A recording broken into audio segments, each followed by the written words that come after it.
ہوتی ہیں وہ کی گئی تھی۔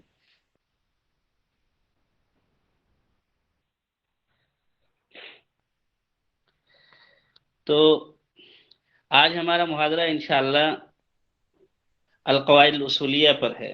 القواعد الاصولیہ کیا ہے؟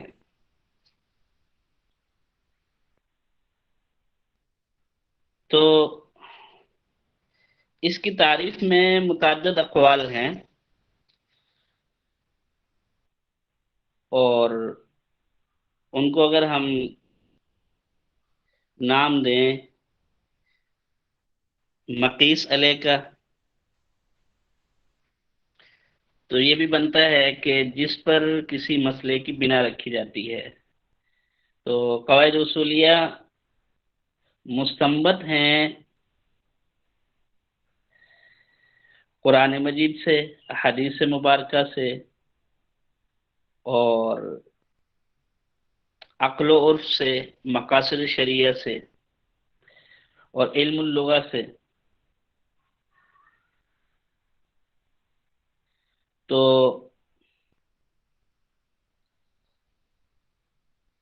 ان کا جاننا بہت ضروری ہے، ان کا سمجھنا بہت ضروری ہے، اور اپنی علمی اور فقہی زندگی میں ان کا ساتھ رکھنا بہت ضروری ہے۔ ہر وقت ان کو مراجعت کرتے رہنا، اپنے سامنے رکھنا۔ تو جو اس پر تعریفی اعتبار سے اقوال آئے ہیں، رجحان کو بھی اصل کہہ دیتے ہیں، یعنی دو دلیلوں میں سے ایک دلیل جو ہے راجح ہے، اس کو بھی اصول کہہ دیتے ہیں کہ اس مسئلے کی اصل یہ ہے۔ اور دلیل خود جو کتاب سے ہے، سنت سے ہے، اجماع سے ہے، اور ادلہ الاحکام میں سے کوئی بھی دلیل ہے، اس کو بھی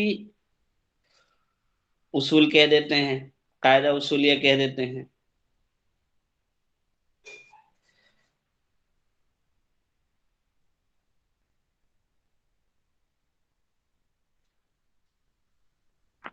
اب یہ قواعد اصولیہ اور قواعد فقہیہ میں کیا فرق ہے؟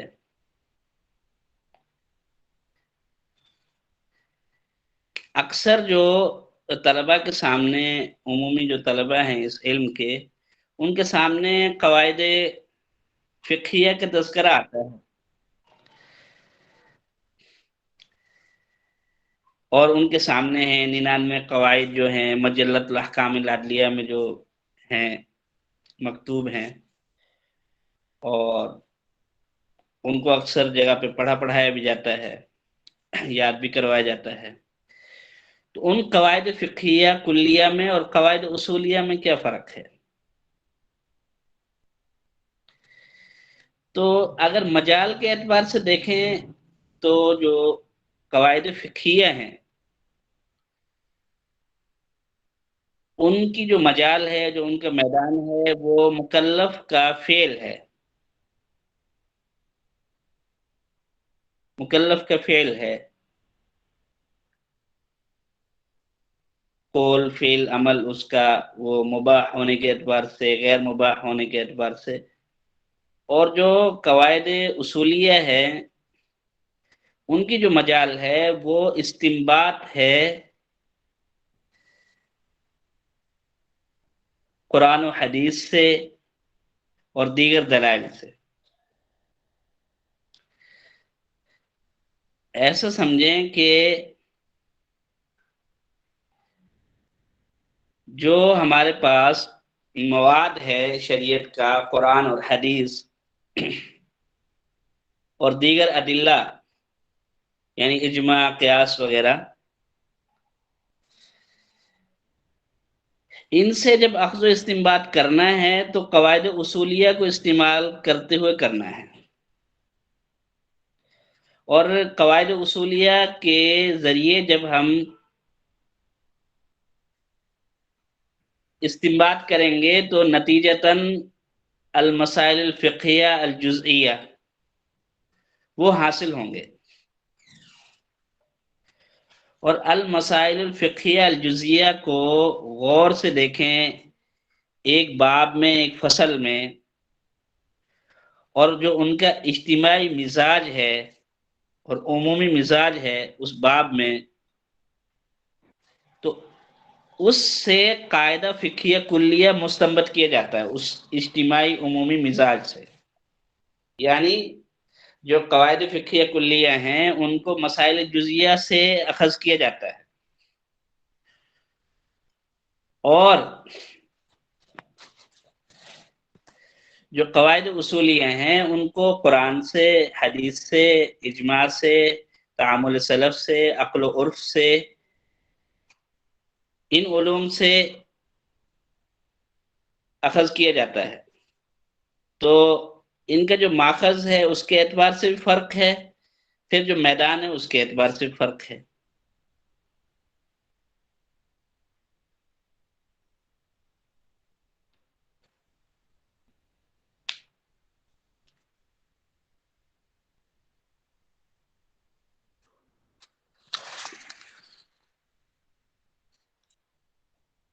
اور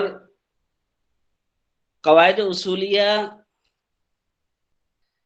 کی جو بڑی قسمیں ہیں وہ ہیں تین: القواعد الاصولیہ اللغویہ، القواعد الاصولیہ الشرعیہ، القواعد الاصولیہ العقلیہ۔ تو وہ قواعد اصولیہ جن کو لغت سے یا علوم اللغہ جس میں بلاغت بھی ہے، علم اللغہ بھی ہے، نحو صرف بھی ہے، ان سے جو اخذ ہوتے ہیں قواعد اور کام آتے ہیں قرآن حدیث سے اخذ و استنباط میں، ان کو قواعد اصولیہ لغویہ کہتے ہیں۔ اور جو قواعد اصولیہ مستنبط ہوتے ہیں شریعت سے، چاہے وہ آیت ہو، چاہے وہ حدیث ہو، اور چاہے وہ حدیث اور قرآن پر اجماع ہو، اور جو اہل فن ہیں، اس لائن کے اہل علم ہے، ان کے چاہے مناہج ہوں، ان کے مدارک ہوں،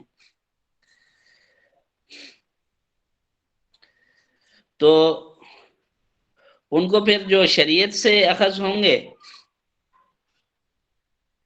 اور خاص طور پہ شریعت میں قرآن ہے، حدیث ہے، اور مقاصد شریعہ ہیں، تو ان کو قواعد اصولیہ شریعہ کہہ دیں گے۔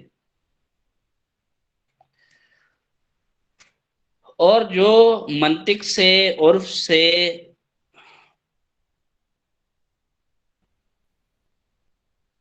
معاشرے سے اخذ ہوں گے، عمومی معاشرتی مسلمات سے اخذ ہوں گے، ان کو القواعد الاصولیہ العقلیہ کہہ دیں گے۔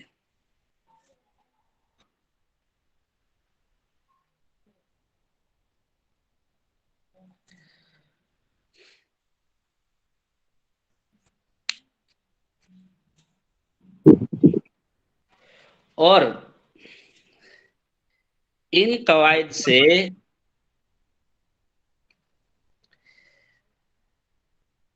ایک تو اخذ و استنباط کیا جاتا ہے،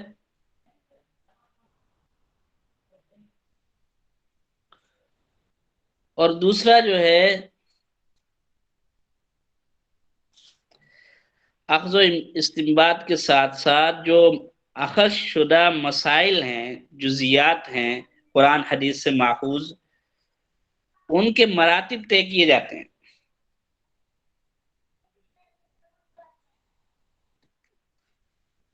ان کے مراتب طے کیے جاتے ہیں۔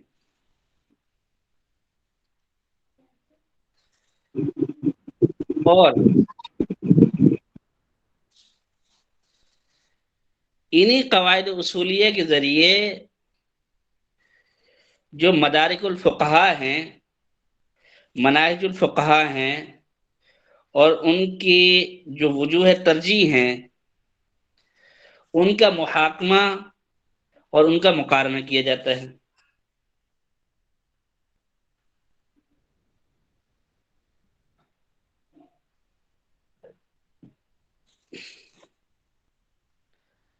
مقارنہ کرنے کے کام آتے ہیں۔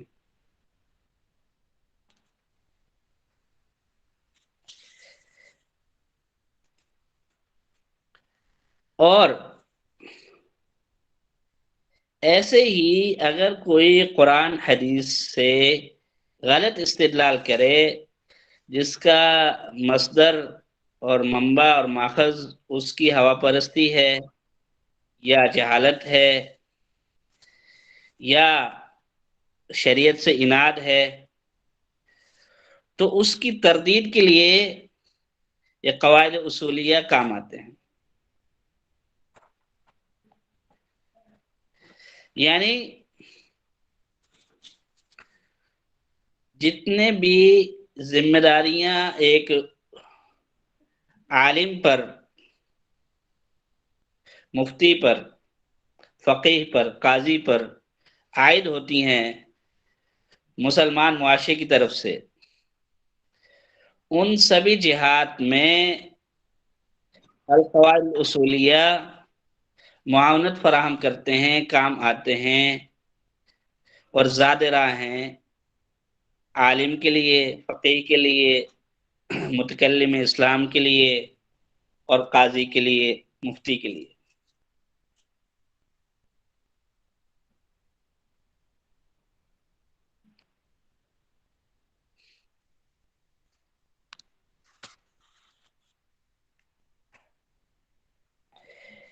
اب یہ قاعدے کو حاصل کیسے کیا جاتا ہے، قاعدہ اصولیہ کو کیسے اخذ کیا جاتا ہے؟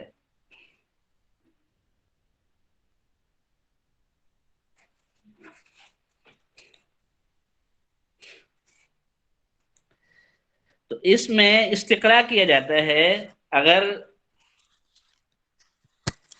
مقاصد شریعہ سے استنباط کرنا ہے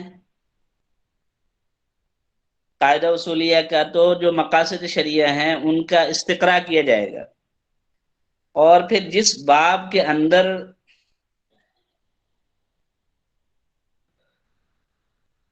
قاعدہ اصولیہ درکار ہے، اس باب کے جو آیات ہیں، احادیث ہیں، اور اجماعیات ہیں، اور جو تعامل سلف ہے، ان کے مقاصد پہ غور کیا جائے گا، پھر وہاں سے ایک قاعدہ ملے گا۔ یہ چند قواعد ملیں گے جو قواعد اصولیہ ہوں گے اور مقاصدیہ ہوں گے۔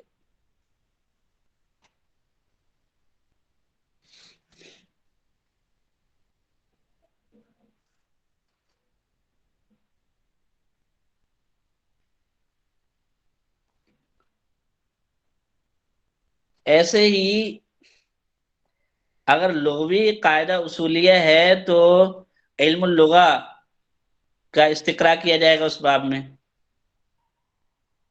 پھر قاعدہ حاصل ہوگا۔ اور ایسے ہی اگر عقلی ہے، قواعد اصولیہ عقلیہ میں سے ہے، تو عرف کا، منطق کا، معاشرتی اقدار کا، معاشرتی چال چلن کا، تعامل کا، وہ استقراء کر کے وہ قاعدہ حاصل کیا جائے گا، بنایا جائے گا۔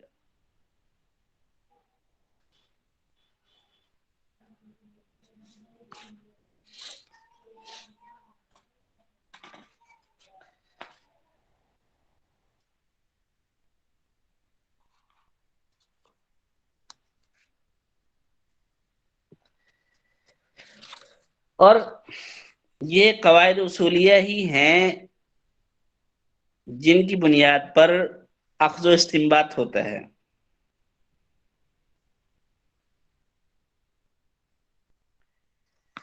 اور فقہا جو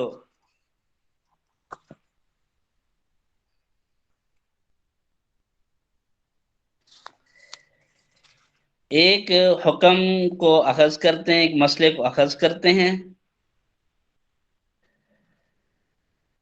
اور اس کی پھر درجہ بندی کرتے ہیں، اس میں قواعد اصولیہ کام آتے ہیں۔ اب دیکھیں، جو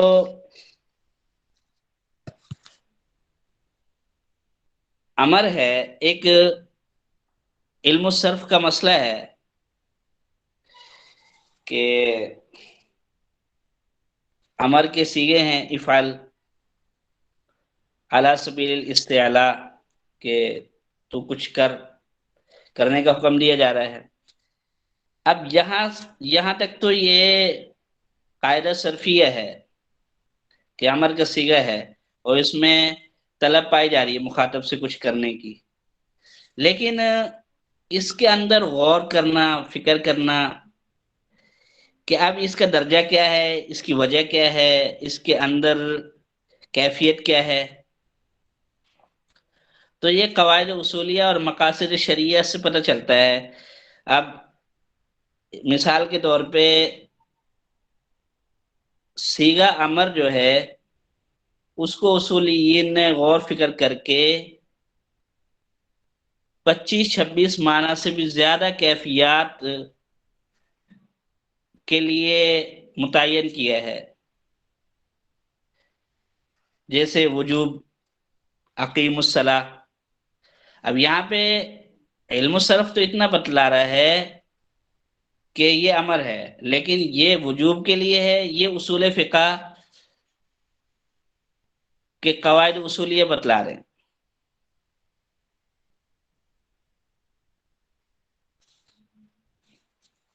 ایسے ہی فَكَاتِبُوهُمْ ان عَلِمْتُمْ فِيهِمْ خَيْرًا، سورہ نور میں ہے، تو اب یہ ندب کے لیے ہے، حالانکہ صرف کے اعتبار سے تو یہ امر ہی ہے، لیکن یہ امر کس درجے میں ہے، اب یہ قواعد اصولیہ کی روشنی میں آپ طے کر سکتے ہیں۔ وہ قواعد مثال کے طور پہ میں ابھی عرض کروں گا کہ جن کے ذریعے ہم یہ مراتب حکم کے طے کر سکتے ہیں، وہ قواعد اصولیہ کیا ہیں۔ اب اباحت کے لیے امر ہوتا ہے کلوا من طیبات ما رزقناکم، سورہ طٰہٰ۔ اب علم الصرف میں تو یہ صرف امر ہے، لیکن اس آیت میں کس درجے کا امر ہے، کس درجے کا حکم ہے، وہ اباحت ہے، یہ قواعد اصولیہ کے تحت طے ہوگا۔ اعملوا ما شئتم، اب یہ تحدید کے لیے ہے، دھمکی کے لیے ہے۔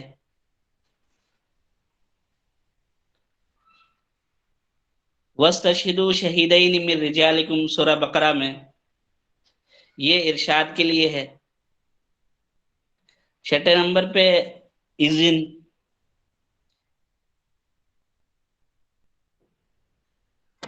اجازت دینا کسی کام کی، آپ کہیں ادخل، داخل ہو جاؤ، تو یہ اذن ایک جو ہے کیفیت، ایک موقع اور ایک درجہ، یہ اصولیین نے طے کیا ہے قواعد اصولیہ کی روشنی میں۔ التعدیب کل مما یلیک، یہ حدیث میں آپ صلی اللہ علیہ وسلم کا ارشاد ہے عمر بن ابی سلمہ کے لیے، تو یہ یہاں پہ امر تعدیب کے لیے ہے۔ انذار قل تمتعوا فإن مصيركم إلى النار، اب یہ ڈرانے کے لیے ہے۔ الامتنان کلوا مما رزقکم اللہ، اب یہاں پہ امر جو ہے امتنان کے لیے ہے۔ اکرام ادخلوها بسلام آمنین، اسی طرح تسخیر تذلیل کے لیے آتا ہے۔ امتحان یعنی ہا سے، کونو قردۃ خاسئین ذلیل کرنا،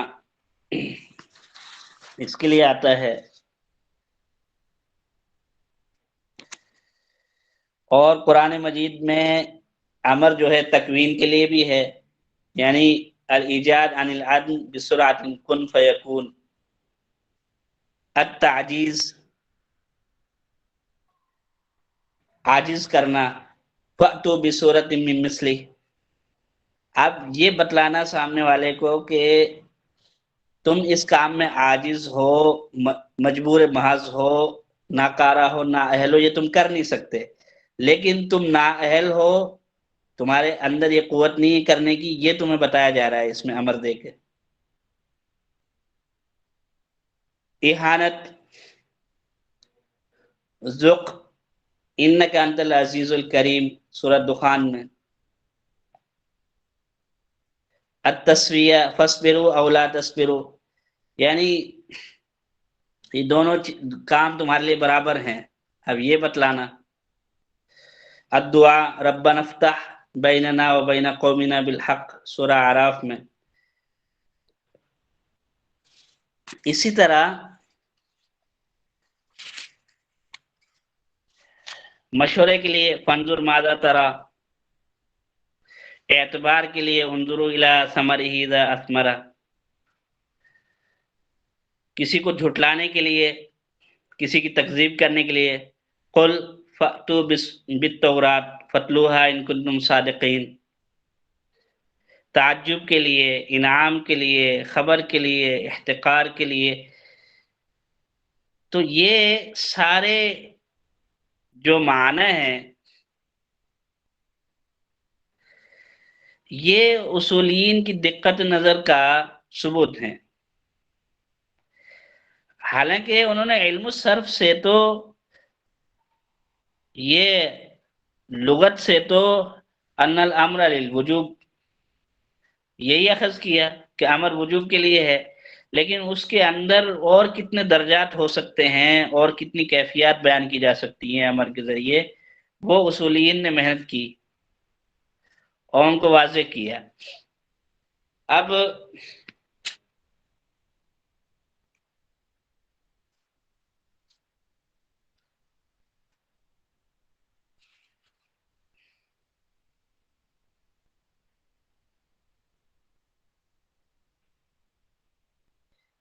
یہ ہم دیکھیں کہ قرآن مجید کے اندر نہیں بھی آتی ہے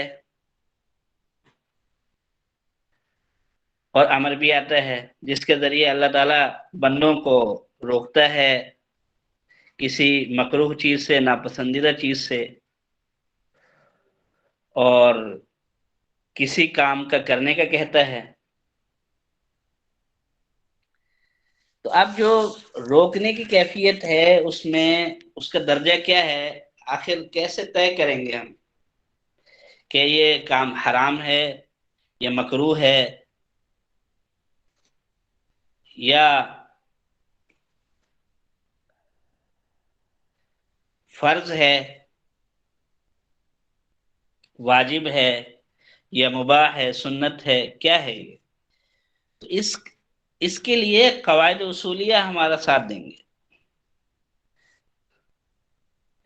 اب جیسے قاعدہ ہے، اب میں وہ قاعدہ آپ کے سامنے عرض کرتا ہوں، جو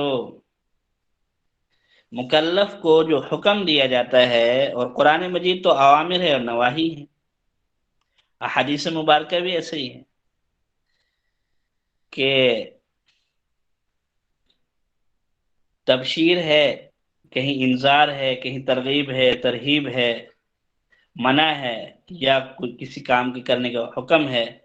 اور اگرچہ بعض چیزیں اخبار کے طور پہ پیش کی گئی ہیں، کوئی خبر اس میں ہے، لیکن اس کے اندر بھی یا تو کسی چیز سے منع کیا جا رہا ہے یا کسی چیز کی ترغیب دی جا رہی ہے کرنے کی. تو اب کرنے کی جو کیفیت ہے، جو درجہ ہے، اس کو کیسے متعین کریں گے. اب اس کے لیے قواعد اصولیہ ہمارا ساتھ دیں گے. مثال کے طور پہ ما یصاب علی فعلہ و یعاقب علی ترکہ فہو واجب. اب یہ قاعدہ اصول یہ ہے کہ جس کام کے کرنے پہ ثواب بتلایا ہے، ثواب ملتا ہے، اور جس کے چھوڑنے پہ عقاب کا وعدہ ہے کہ عذاب ہوگا اور پکڑ ہوگی، تو واجب ہے، وہ کام واجب ہے.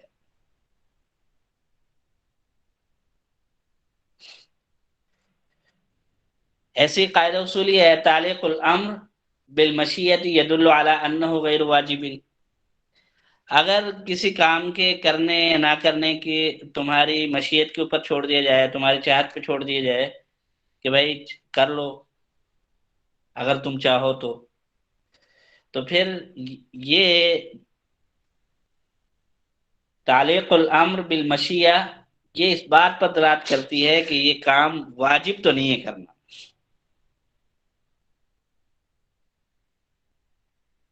ایسے ہی وجوب کا کیسے پتہ چلے گا؟ مادۃ الفرض والوجوب والامر والکتابہ ومشتقاتها تدل علی الوجوب، کہ جو بھی فرض یفرض، وجب یجب، امر امر، کتب یکتب، اور ان کے مشتقات کے ساتھ حدیث میں یا آیت میں الفاظ وارد ہوں گے کسی کام پہ تو وجوب پہ دلالت کریں گے. مواظبۃ النبی صلی اللہ علیہ وسلم علی الفعل المجرد هل تفید الوجوب. اب یہ آپ صلی اللہ علیہ وسلم ایک کام پہ مستقل عمل پیرا تھے، تو اب بعض کے ہاں یہ وجوب کا درجہ رکھتا ہے ایک کام، اور بعض کے ہاں وجوب ضروری نہیں ہے. تو یہ قاعدہ اصولیہ ہے لیکن اس میں اختلاف ہے. تو ایسے ہی فرض الکفایہ واجب علی الجمیع ویسقط بفعل البعض. اب یہ قاعدہ اصولیہ ہے.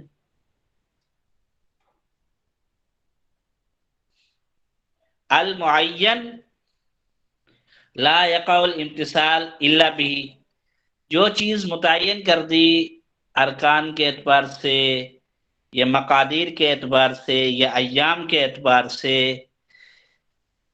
یا کسی چیز کی قرات کے اعتبار سے، تو وہ جب تک وہی والا کام کریں گے نہیں معین شدہ، تب تک وہ کام پورا نہیں ہوگا. اب یہ قاعدہ اصولیہ ہے.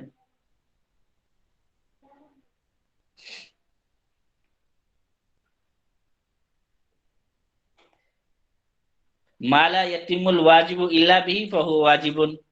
اب یہ قاعدہ اصولیہ ہے کہ جس کے بغیر واجب ادا نہیں کیا جا سکتا وہ موقوف علیہ چیز بھی واجب ہو جاتی ہے کرنے کے اعتبار سے. کل ما یصاب علی فعلہ ولا یعاقب علی ترکہ فهو مندوب. اب وہ پہلے وجوب کے قاعدے، وجوب کو متعین کرنے کے قاعدے رہنما اصول تھے. اب یہ قاعدہ ہے کہ جس کام کے کرنے پہ ثواب کا وعدہ ہے اور چھوڑنے پہ عقاب اور عذاب وارد نہیں ہوا ہے تو وہ مندوب ہے.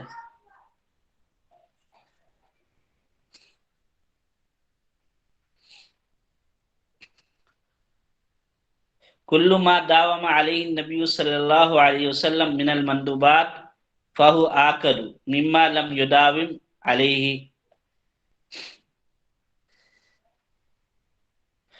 آپ صلی اللہ علیہ وسلم نے مندوبات میں سے جس پہ دوام اختیار کیا ہے، ہمیشگی اختیار کی ہے، وہ زیادہ موقد ہے، کرنے کے اعتبار سے زیادہ ضروری ہے اس عمل کی نسبت جس پر دوام اختیار نہیں کیا. اگرچہ وہ کام بھی مندوبات میں سے، وہ بھی مندوبات میں سے ہے، لیکن جس پر دوام وارد ہوا ہے احادیث میں تو وہ زیادہ موقد ہے. الامتنان دلیل الاباحتی.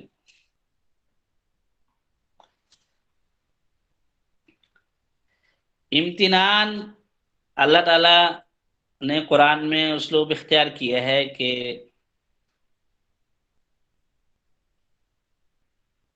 بعض چیزوں کا تذکرہ کر کے اللہ تعالیٰ اپنے احسان بتلاتا ہے.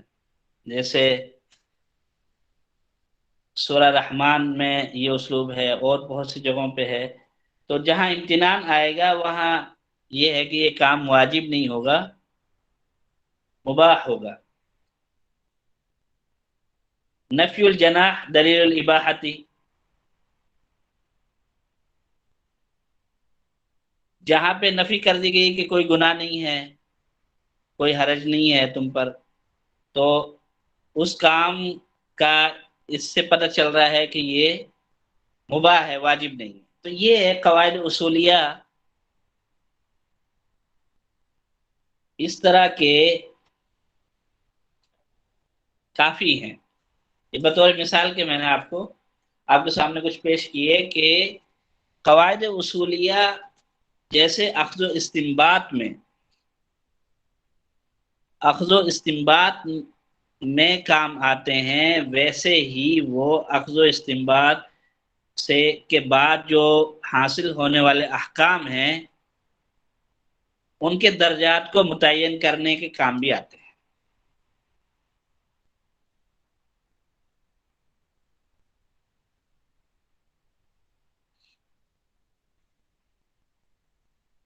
اور یہ قواعد اصولیہ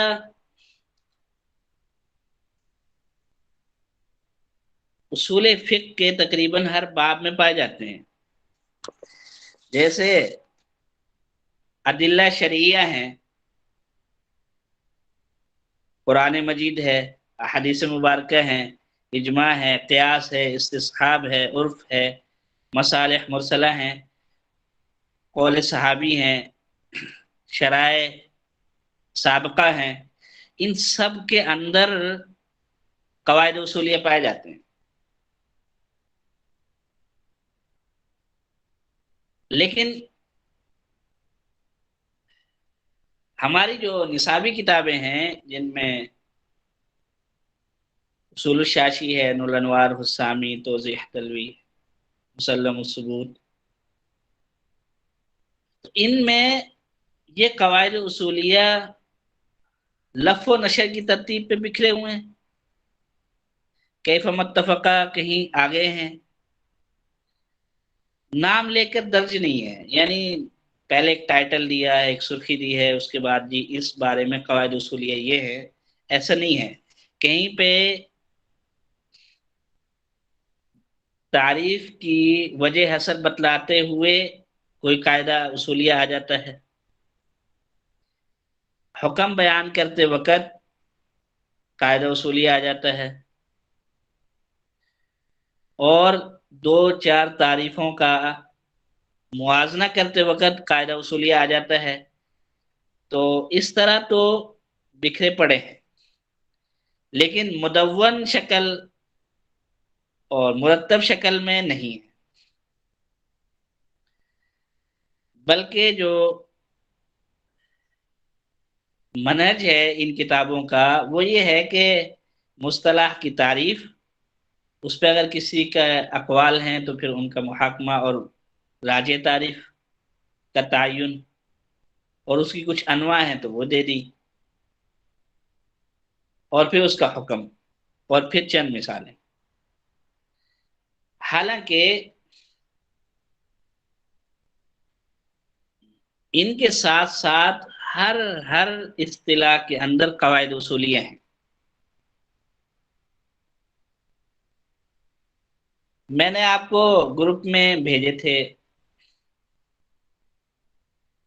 قواعد العام، قواعد الخاص، اب وہ 60-65 کے قریب ہیں جو عام اور خاص کے لفظ کے ساتھ جو ہے شروح الفقہ میں، شروح الحدیث میں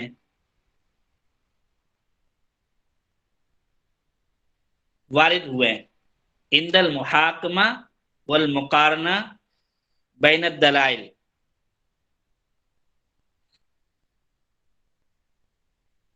جب مصنف دیگر مذاہب کے دلائل کا محاکمہ کرتا ہے، مقارنہ کرتا ہے، اس وقت وہ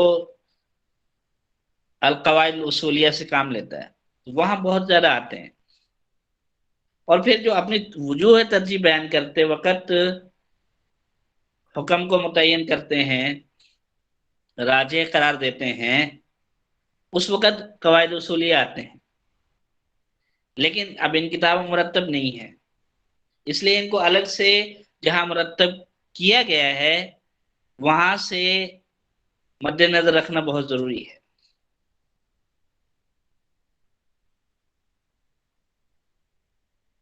تو جیسے میں نے خاص عام میں آپ کو مثال دی کہ 60 65 قاعدے میں نے خود نکالے اپنے مطالعے سے، خاص کی اقسام ہیں لفظی اور معنوی۔ لفظی مطلق مقید امر نہیں، معنوی جو ہے خاص الجنس، خاص النوع، خاص العدد، خاص الوصف، خاص العین۔ تو خاص الجنس اب یہ ایک نوع ہے خاص کی، اس پر مجھے اپنے مطالعے میں 80 سے زیادہ قواعد اصولیہ ملے ہیں جنس پر۔ اب وہ بعض ایسے اصولی قاعدے ہیں کہ ایک ہی وقت میں قواعد اصولیہ بھی ہیں وہ، اور اسی وقت میں قواعد ضوابط فقہیہ بھی ہیں وہ۔ تو قواعد اصولیہ قواعد فقہیہ سے مجال کے اعتبار سے اور ماخذ کے اعتبار سے تو فرق ہے، لیکن بعض دفعہ قاعدہ اصولیہ قاعدہ فقہیہ بھی ہوتا ہے۔ جیسے انما الاعمال بالنیات سے ماخوذ ہے قاعدہ الامور بمقاصدها، اب قاعدہ اصولیہ بھی ہے، قاعدہ فقہیہ بھی ہے۔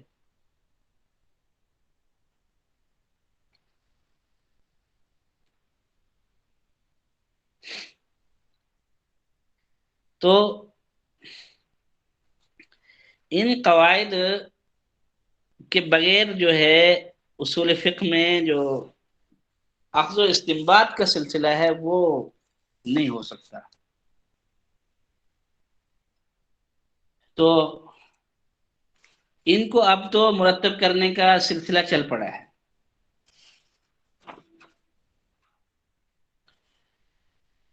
معلم زائد للقواعد الفقہیہ والاصولیہ کے نام سے ایک بہت بڑا موسوعہ طبع ہوا ہے، 43 جلدوں میں ہے۔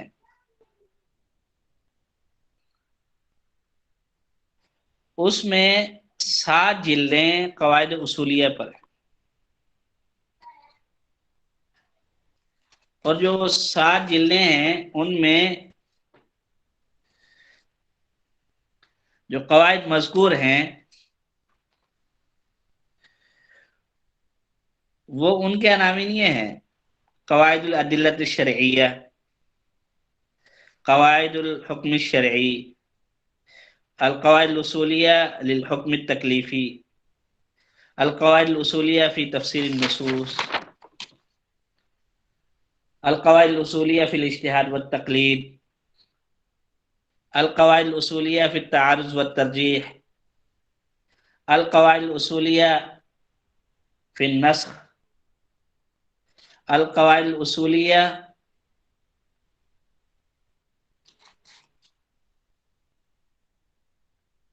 ای القواعد المنہجیہ المأخوذہ من العرف والعقل والمنطق۔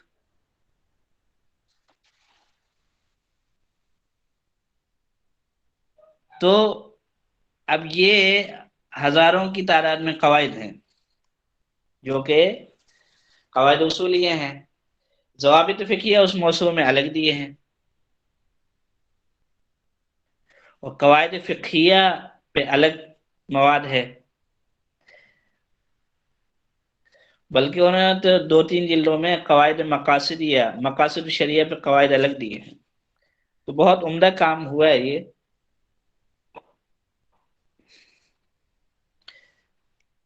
تو ان قواعد کو سامنے رکھنا بہت ضروری ہے۔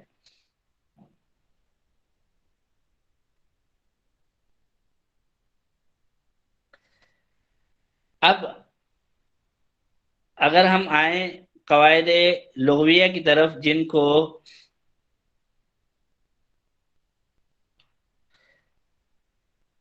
القواعد الاصولیہ اللغویہ، جن کو ہم اصول الشاشی، نور الانوار، حسامی، توضیح تلویح، مسلم الثبوت وغیرہ میں پڑھاتے ہیں۔ تو یہ جو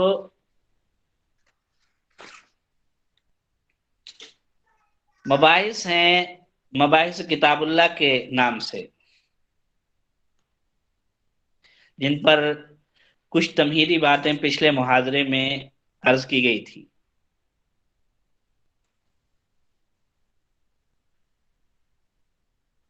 تو یہ القواعد الاصولیہ اللغویہ ہیں، لیکن ان میں کیا ہے کہ عناوین تو دیے ہیں، جیسے خاص، عام، مشترک، مؤول، ظاہر، نص، مفسر، محکم، خفی، مشکل، مجمل، متشابہ، عبارت نص، اشارت نص، ذات نص، اقتضاء النص، مطلق، مقید، امر نہیں، اور حروف المعانی کے نام سے یہ جو مباحث کتاب اللہ ہیں، ان مباحث میں سے ہر بحث کے اپنے قواعد اصولیہ ہیں، ہر ایک کے۔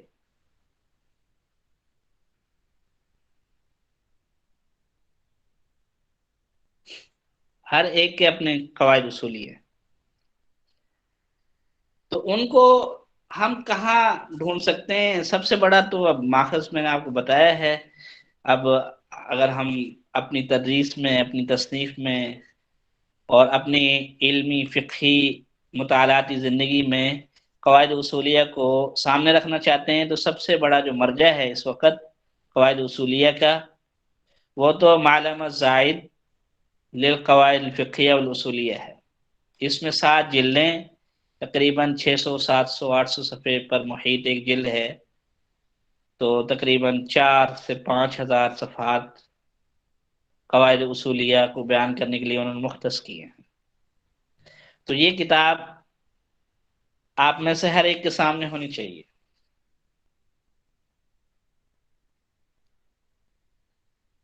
تو مباحث کتاب اللہ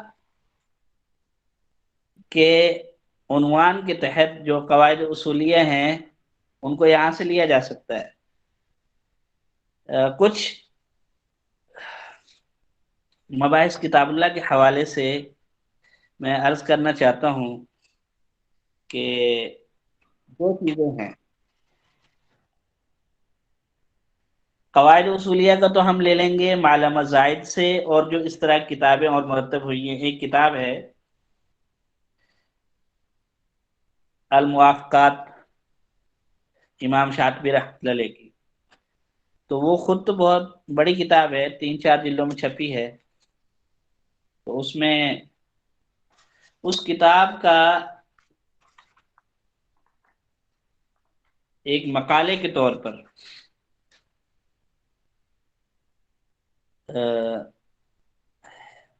پیش کیا ہے دکتور جلالی المرینی۔ ایک رسالہ انہوں نے لکھا ہے، اس کی روشنی میں القواعد الاصولیہ عند الامام الشاطبی من کتاب خلالہ، من خلال کتابہ الموافقات۔ تو اس کے اندر قواعد اصولیہ کی جو ابجد ہے نا، الف با تا ثا، یا انگلش میں کہیں ABCD، ریاضی میں اگر کہیں 1 2 3 4، تو یہ القواعد الاصولیہ کی ابجد یا بنیادی جو فہرست ہے، جو بالکل شروعات ہے، آغاز ہے اور اساس ہے، اس میں دے دیا انہوں نے۔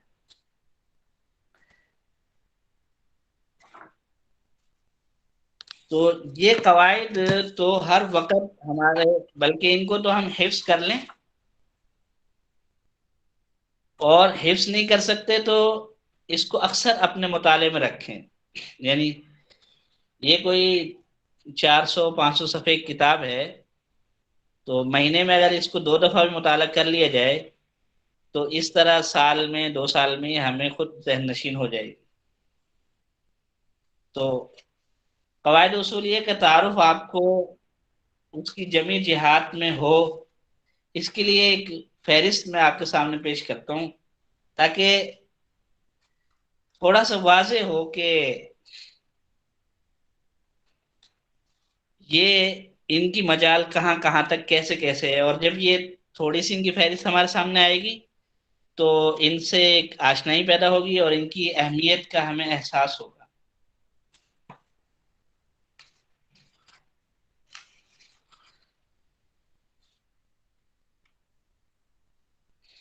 دیکھیں، قواعد اصولیہ شرعیہ فی طبیعت الدلیل الشرعی، یعنی جس بنیاد پر، جس علت پر، جس سبب پر ہم اپنے زندگی کا ہر عمل کرتے ہیں وہ دلیل شرعی ہے۔ دلیل شرعی کی طبیعت کو سمجھنے کے لیے انہوں نے کچھ قواعد دی ہیں، حیثیت کو، طبیعت کو، اس کی حیت و ساخت کو ان قواعد کی روشنی میں سمجھا جا سکتا ہے۔ جو بھی بطور دلیل کے اعمال شرعیہ کے لیے آئے گی تو اس کے اندر یہ روح کا کار فرما ہوگی جو ان اصول کے اندر جاری ہے۔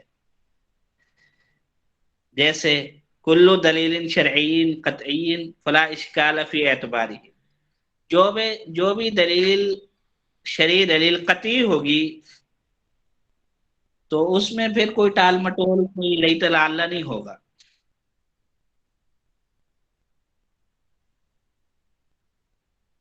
اس کو لازمی طور پہ لیا جائے گا، مانا جائے گا، اس پہ عمل کیا جائے گا۔ اچھا، کلو دلیل شرعین ظنین راجع الى اصل قطعین فهو معتبر، اپنے ثبوت کے اعتبار سے یا دلالت کے اعتبار سے تو وہ ظنی ہے۔ جیسے اب ظاہر نص مفسر محکم میں ظاہر جو ہے تو اس کی جو دلالت ہے اس میں جب تک کوئی دلیل نہیں آتی دوسرے معنی کو لینے کے لیے تب تک تو اسی معنی پہ عمل ہوگا، لیکن اگر دلیل آ جاتی ہے تو پھر اس میں تعویل کی جا سکتی ہے، اس دلیل کی بنیاد پہ اس معنی کو چھوڑا جا سکتا ہے، تو پھر اس کی دلالت ظنی ہو جائے گی پہلے والے معنی پر۔ تو یہ اپنے دلالت ظنیہ کی مثال ہے، اور ایسے ہی جیسے خبر واحد میں اصولین کے ہاں ثبوت کے اعتبار سے ظنیت آ جاتی ہے قطعیت کی جگہ پہ، لیکن جو اس کا مصداق ہے، جو اس کا پیغام ہے، جو اس نص سے، اس حدیث سے مستفاد نکل رہا ہے، جو حکم نکل رہا ہے، اس کی جڑ کہیں اصل قطعی میں، اصل قطعی میں مطلب قرآن مجید میں، احادیث متواترہ میں یا حدیث مشہورہ میں ملتی ہے اس کی جڑ، تو پھر وہ معتبر ہے۔ یہ اس قاعدہ اصولیہ کا مستفاد ہے۔ الظنی المعارض لاصل قطعی ولا يشهد له اصل قطعی مردود بلا اشکال۔ اب یہ دیکھیں، جس چیز کو آپ دلیل بنا رہے ہیں اگر وہ ظنی ہے، چاہے اپنے ثبوت کے اعتبار سے چاہے اپنی دلالت کے اعتبار سے، اور وہ معارضہ کر رہی ہے یعنی مخالفت کر رہی ہے ایک اصل قطعی کی، اور اس کے لیے کوئی دائیں بائیں سے اصل قطعی شہادت بھی نہیں دے رہی، اس کی تائید بھی نہیں کر رہی، تو یہ ظنی جو ہے دلیل یہ مردود ہوگی۔ اب یہ قاعدہ ہے۔ اب یہ تین قاعدے میں نے آپ کے سامنے بطور مثال کے پیش کیے ہیں جن سے ہمیں دلیل شرعی کی طبیعت سمجھ میں آتی ہے۔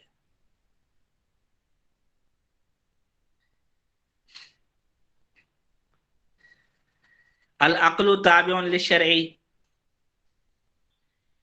اب عقل جو ہے اس کو بہت اہمیت حاصل ہے اسلام میں، اور بہت اس کی حوصلہ افزائی کی گئی ہے، اور اس کا بہت اعتبار کیا گیا ہے، اور اس کی وجہ سے انسان کو مکلف ٹھہرایا گیا ہے۔ لیکن اس کے بارے میں قاعدہ اصولی طور پہ یہ ہے کہ یہ شریعت کے تابع ہے۔ اور دوسرا قاعدہ اصول یہ ہے کہ العقل لیس بشارع، کہ عقل شارع نہیں ہے، یعنی شریعت جو ہے وہ منصوص علیہ ہے۔ قرآن اور حدیث سے اس کی جڑ کا، اس کے تصور کا، اس کے بیج کا ملنا ضروری ہے۔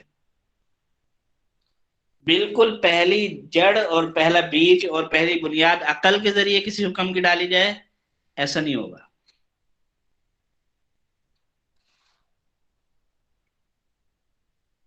اب قرآن مجید کے حوالے سے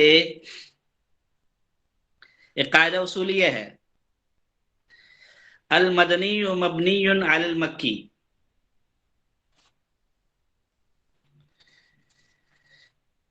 کہ جتنی صورتیں قرآن مجید میں مکہ میں نازل ہوئی ہیں، مکی کہلاتی ہیں، وہ کلیات ہیں، اساسیات ہیں، اور جو مدینہ میں نازل ہوئی ہیں یا مدنی کہلاتی ہیں، وہ ان کے لیے جزیات ہیں۔ اب یہ قرآن مجید کی طبیعت پر بات کی ہے، اور یہ قاعدہ اصولیہ بنا دیا ہے۔ قرآن مجید کے منہج پہ، مزاج پہ غور فکر کر کے اصولیین نے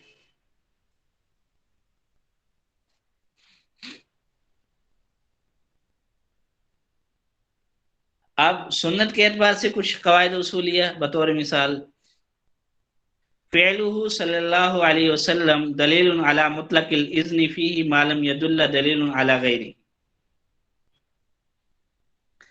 یعنی آپ صلی اللہ علیہ وسلم نے ایک کام کیا ہے تو وہ کام کرنا مشروع ہے، مسنون ہے، جب تک کہ قولاً اس کو حدیث میں منع نہ کیا گیا ہو، کہ وہ آپ صلی اللہ علیہ وسلم کے ساتھ خاص ہونا وارد نہ ہو گیا ہو۔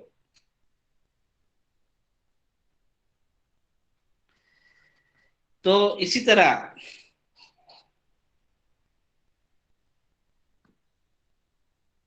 اجتہاد کے اعتبار سے قواعد اصولیہ ہیں،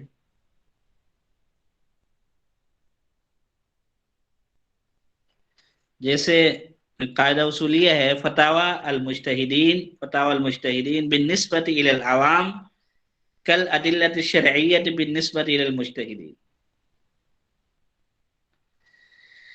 کہ مجتہدین نے جو اصول فقہ کی روشنی میں جو فتاوی دیے ہیں وہ عوام کے لیے ادلہ شرعیہ کی حیثیت رکھتے ہیں، جیسا کہ مجتہدین کے لیے ادلہ شرعیہ حیثیت رکھتی ہیں مسائل جزیہ میں، ایسے ان کے عمل کے اعتبار سے فتاوی دلیل کی حیثیت رکھتے ہیں عوام کے لیے۔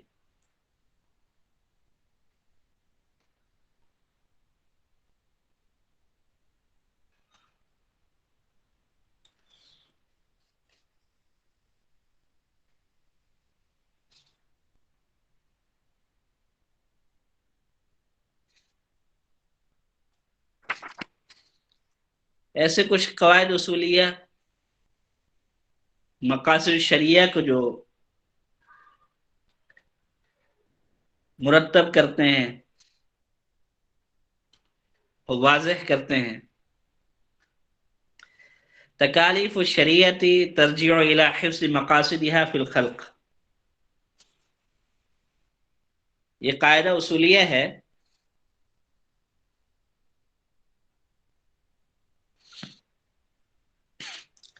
کہ شریعت کا کوئی بھی کام چاہے امر کی شکل میں ہے چاہے نہیں کی شکل میں ہے، وہ اس لیے دیا جاتا ہے تاکہ جو شریعت کے مقاصد ہیں ان کی حفاظت ہو سکے۔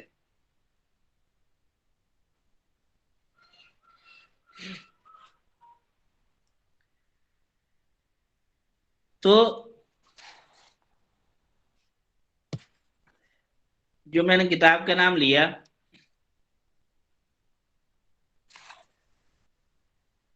القواعد الاصولیہ عند الامام الشاطبی، اس میں 100 سے زیادہ قواعد اصولیہ بیان کیے گئے ہیں جو کہ پورے اصول فقہ میں چلتے ہیں.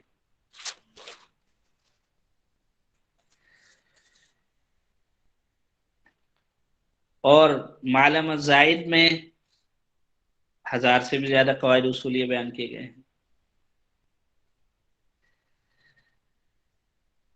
تو میرے عزیز طلبہ، اگر ہم یہ چاہتے ہیں کہ مفتی ہونے کے ساتھ ساتھ ہم فقیہ النفس بنے اور تفقہ بھی ہمارے اندر ہو، وہ تفقہ جو نوازل قضایا جدیدہ کے حل کے لیے ہمارے لیے کفایت کر جائے، تو پھر قواعد اصولیہ کا ہر وقت ہمارے سامنے رہنا، ہمارے اندر رہنا بہت ضروری ہے.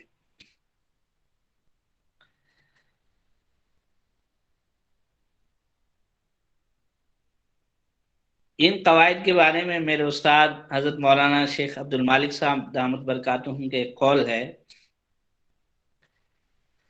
اذا ترسخت الاصول فی العقول، اذا ترسخت الاصول فی العقول نطقت الالسنۃ بالفروع، نطقت الالسنۃ بالفروع، کہ جب یہ اصول عقل کے اندر راسخ ہو جائیں گے، جم جائیں گے، اپنی جڑیں گاڑ لیں گے، جڑیں پکڑ لیں گے، مستحکم ہو جائیں گے، تو زبان پر فروع خود جاری ہو جائیں گے.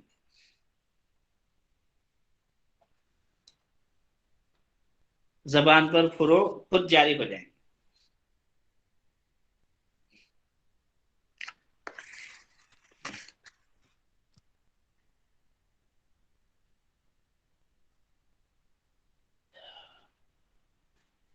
آج کل ایک سلسلہ چل گیا ہے ان قواعد اصولیہ کے بارے میں، ان کو مرتب کرنے کے اعتبار سے. جو جامعات میں، یونیورسٹیوں میں ماجسٹر اور دکتورا ہو رہا ہے، ان میں جب مقالہ لکھا جاتا ہے، رسالہ لکھا جاتا ہے، تھیسس لکھا جاتا ہے، تو ایک موضوع یہ بن گیا ہے کہ جی یہ کتاب ہے اور اس کتاب کے اندر سے مطالعہ کر کے آپ مرتب کریں قواعد اصولیہ. تو اس طرح سے بہت سی کتابوں کے قواعد اصولیہ کو مدون اور مرتب کر لیا گیا ہے رسائل جامعیہ. تو آپ نیٹ پہ جا کے یا مکتبہ شاملہ میں جا کے اصول فقہ کا شاشہ کھولیں اور القواعد اصولیہ کے نام سے پھر آپ کے سامنے لمبی فہرست آ جائے گی. تو جن کو آپ سامنے رکھ سکتے ہیں.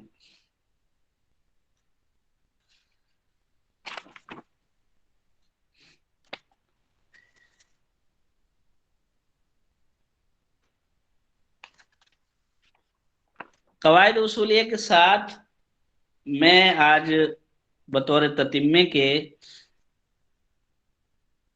مباحث کتاب اللہ میں بات کرنا چاہوں گا، کیونکہ پچھلا محاضرہ اس میں مباحث کتاب اللہ سے کے شروع کرنے سے پہلے ہمیں کیا کیا جاننا ضروری ہے، کیا کیا باتیں بطور تمہید کے ہمارے سامنے ہونی چاہیے، وہ عرض کی تھی.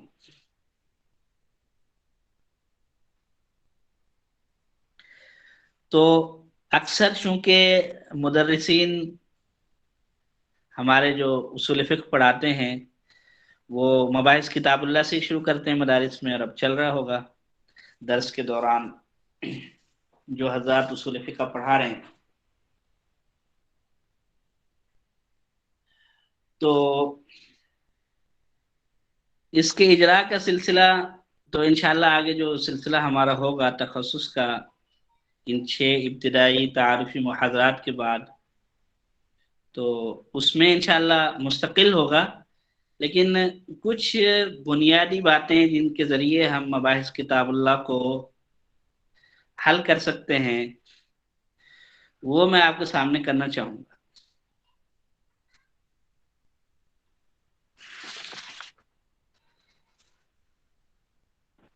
دیکھیں، جو مباحث کتاب اللہ ہیں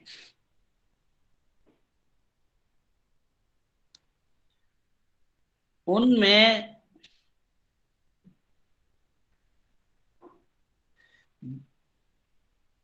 چار جہات سے بات کی گئی ہے۔ لفظ کے اپنے معنی کے لیے وضع ہونے کے اعتبار سے، اب یہاں پہ جو بڑا مقصد ہے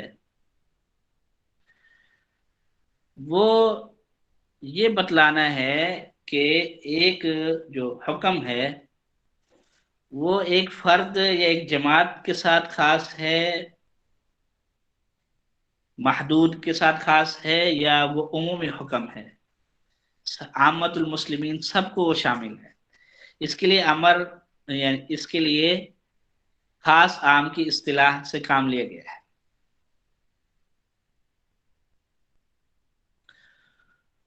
اور پھر جو حکم دیا گیا ہے یہ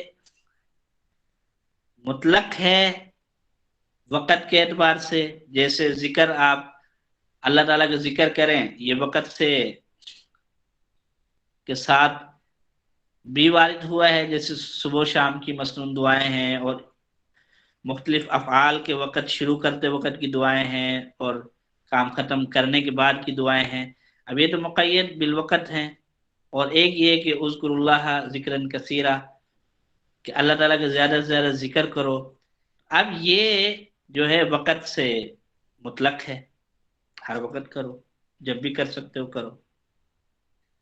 تو ایک حکم مکلفین کی ساری جماعت کو شامل ہے، یا چند لوگوں کو یا کسی ایک فرد کو شامل ہے، عام خاص کو اس لیے لایا گیا۔ اور ایک حکم جو ہے کچھ قیود، کچھ دائروں کے اندر رہ کے کرنا ہے،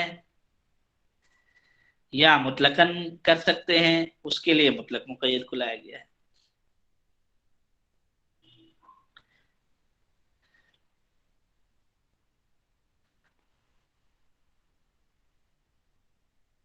پھر بعض مباحث کا جو مقصد ہے وہ یہ ہے کہ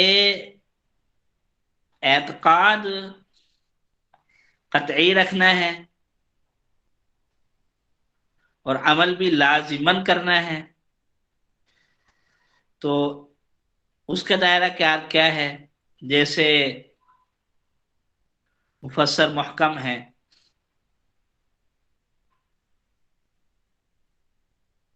ان کے ذریعے بتلایا گیا ہے کہ اعتقاداً بھی ضروری ہے اور عملاً بھی ضروری ہے۔ اور پھر مجتہد کے اعتبار سے اگر ہم ان 20 اصطلاحات کو دیکھیں تو ہم دو چیزوں میں، دو قسموں پہ ان کو تقسیم کر سکتے ہیں۔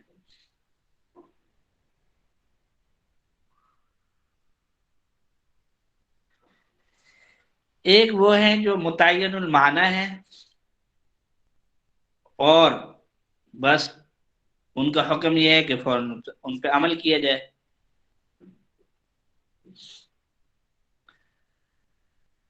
اور ایک ایسی اصطلاحات ہیں، ایسی قسم ہے کہ وہ متعین المعنی کرنے کے لیے محنت درکار ہے، اجتہادی عمل ضروری ہے، جیسے مشترک ہے۔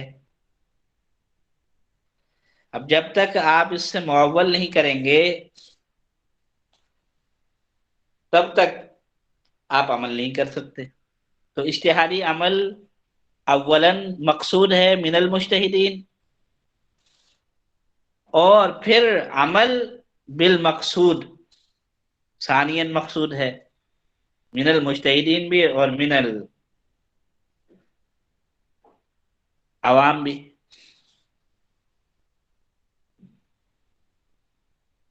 تو اس اعتبار سے بھی تقسیم کی گئی ہے کہ لفظ کے اپنے معنی میں واضح یا غیر واضح ہونے کے اعتبار سے.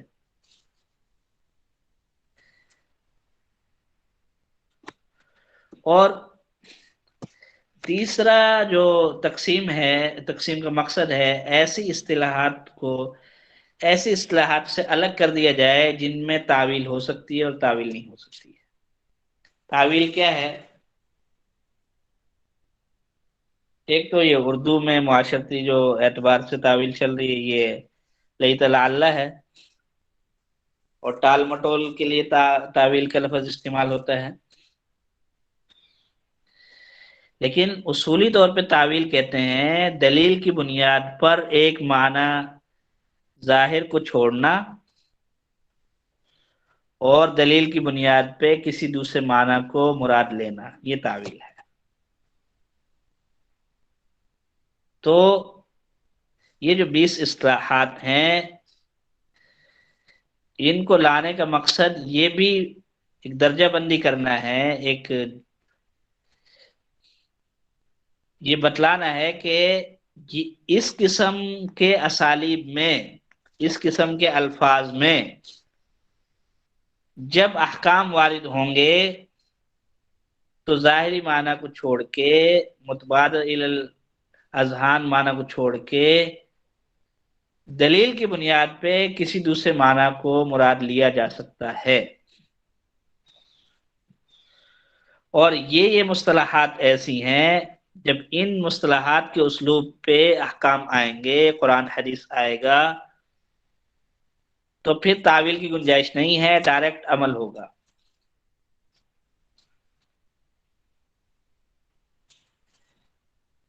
تو اس اعتبار سے بات کی گئی ہے. ان تقسیموں کو لانے کا ایک بڑا مقصد یہ بھی ہے.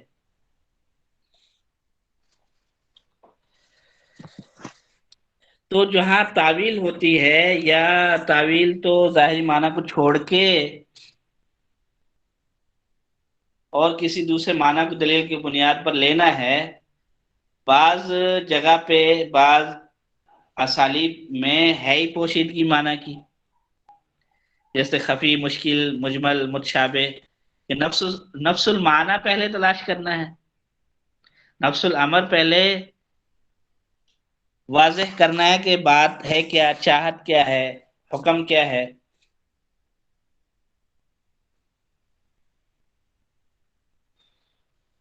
تاکہ پہلے حکم تو واضح ہو. اب جیسے مشترک ہے، اس میں بھی خفا آ گیا، جب تک معول نہیں ہوتا جب تک کیسے عمل کریں. خفی ہے، مشکل ہے، مجمل ہے، متشابہ ہے، تو ان میں کیسے عمل کریں.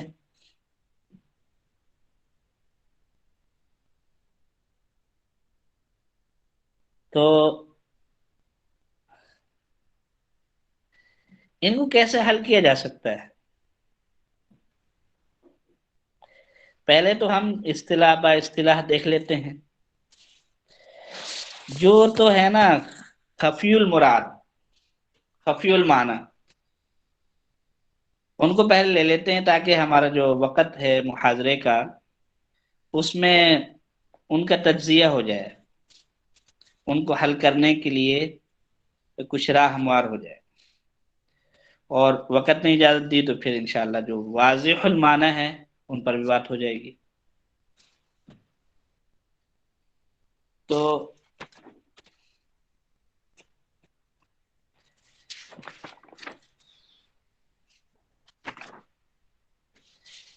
پہلے ہم ایک چیز دیکھتے ہیں اور اس کو سمجھنے کی کوشش کرتے ہیں کہ وجوہ الخفا ہے کیا.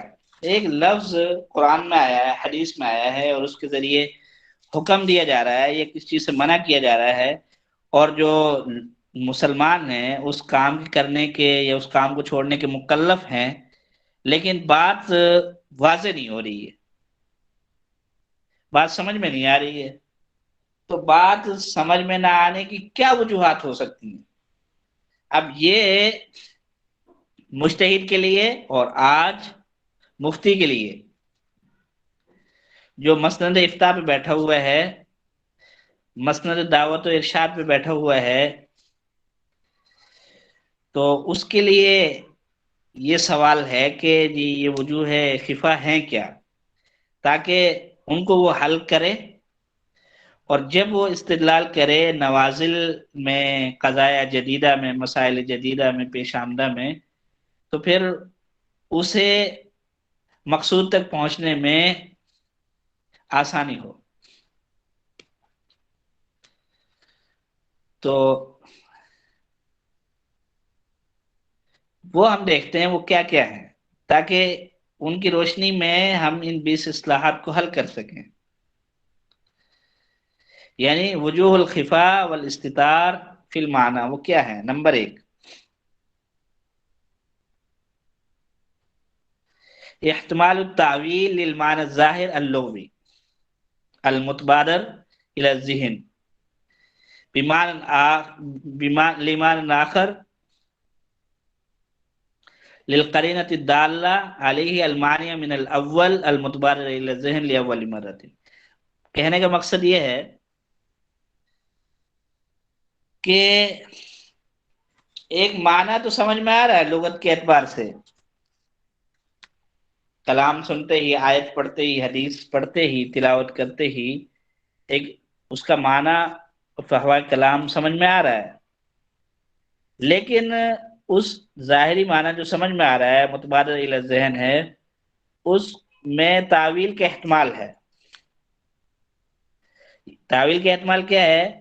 کہ کوئی اور دلیل کی بنیاد پہ اس معنی کو چھوڑ کے کسی اور معنی کو متعین کیا جا سکتا ہے عمل کے لیے، اور اس معنی پہ عمل نہ کیا جائے اور لفظ سے دوسرا معنی کسی دلیل کی بنیاد پہ لے لیا جائے، تو احتمال التعویل ایسا کہاں ہوتا ہے؟ ظاہر میں بھی ہوتا ہے، خفی میں بھی ہوتا ہے، مجاز میں بھی ہوتا ہے۔ اگر حقیقت محجورہ نہیں ہے تو پھر مجاز سے حقیقت کی طرف جا سکتے ہیں، ایسی حقیقت سے مجاز کی طرف جا سکتے ہیں اگر حقیقت پہ عمل کرنا متعذر ہے تو، اور ظاہر کا جو ظاہری معنی ہے اس میں تعویل کا امکان ہے۔ تو ایک تو سبب یہ ہو گیا کہ تعویل کا احتمال ہونا، اس سے جو ہے نا عمل کی راہ ہموار ہونے سے پہلے پہلے ایک اجتہادی عمل کرنا پڑے گا، جس میں کیا کام ہوگا مجتہد کا، آج فقیہ کا، آج کی اصولی کا، کہ وہ دلیل کی بنیاد پہ غور کرے کہ اس معنی کو چھوڑنے کے لیے دلیل، اور جس معنی کو عمل کرنا چاہتا ہے اس کے لیے دلیل اور ہو۔ تو اگر دلیل مل جاتی ہے تو پھر وہ دلیل کی بنیاد پہ اس ظاہری معنی کو چھوڑ دے گا اور دوسرے معنی کو لے لے گا، لیکن اگر دلیل نہیں ملتی ہے تو یہ احتمال برائے احتمال ہی ہوگا اور اس کا کوئی اعتبار نہیں ہوگا، پھر اسی ظاہری معنی پہ عمل ہوگا۔ نمبر 2، دوسری وجہ کیا ہے کہ ہم ایک آیت پر، ایک حدیث پر عمل کرنا چاہتے ہیں، لیکن عمل کرنے سے پہلے ہمیں مشکل اور دقت پیش آتی ہے، معنی سمجھ میں نہیں آ رہا ہوتا یا حکم صحیح واضح نہیں ہو رہا ہوتا، تو اس کی کیا وجہ ہے؟ تو ایک دوسری وجہ یہ ہے استعمال اللفظ فی غیر ما وضع له من البدایتی ای لا یستعمل اللفظ فی معنی موضوع له ابتداء، بل یستعمل فی غیر ما وضع له لقرینۃ خارجیۃ او دلیل تفسیر و توضیح من المتکلم او العرف۔ کہنے کا مقصد یہ ہے کہ لفظ کا حقیقی معنی میں مراد لینے کے بجائے مجازی معنی میں مراد لیا جانے کا امکان ہو، دلیل ہو، مقتضا ہو، کوئی شے مقتضی ہو، اس بات کا اقتضا کرے، اس بات کا مطالبہ کرے کہ جو موضوع لہو الفاظ ہیں ان پہ عمل نہیں ہوگا، بلکہ کسی غیر موضوع لہو جو کہ یہاں مناسب ہے مقام کے، اس پہ عمل ہوگا۔ تو اب ایسا کہاں ہوتا ہے؟ مجاز میں ایسا ہو سکتا ہے، مشکل میں ایسا ہو سکتا ہے، مجمل میں ایسا ہو سکتا ہے، کنایا میں ایسا ہو سکتا ہے، خفی میں ایسا ہو سکتا ہے۔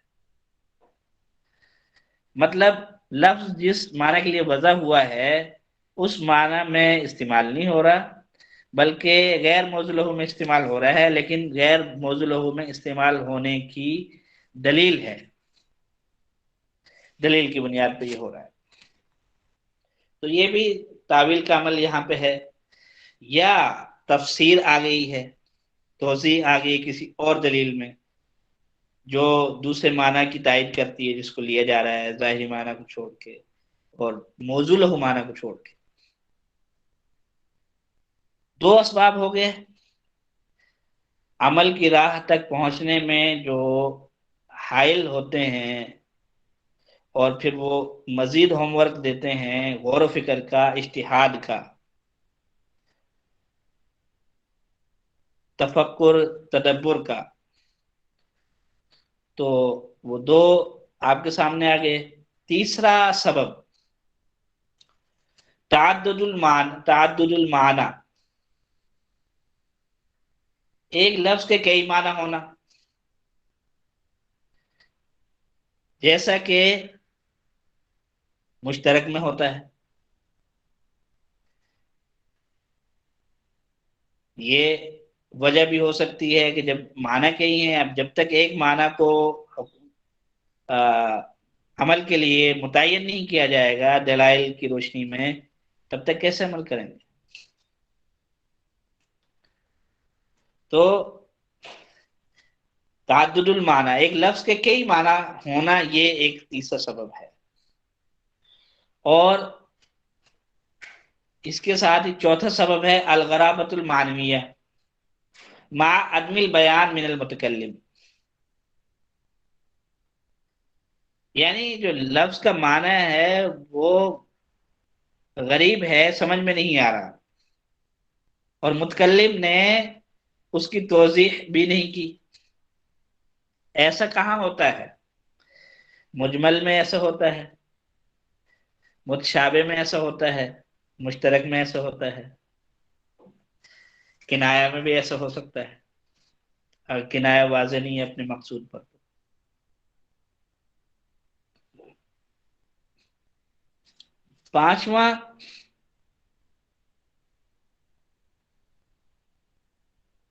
پانچواں سبب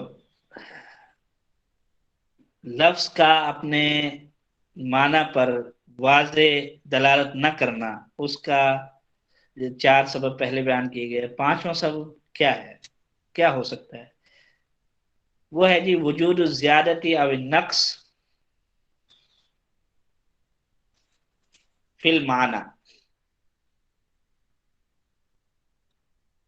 او وجود اسم آخر فی العرف فی بعض افراد معنی اللفظ،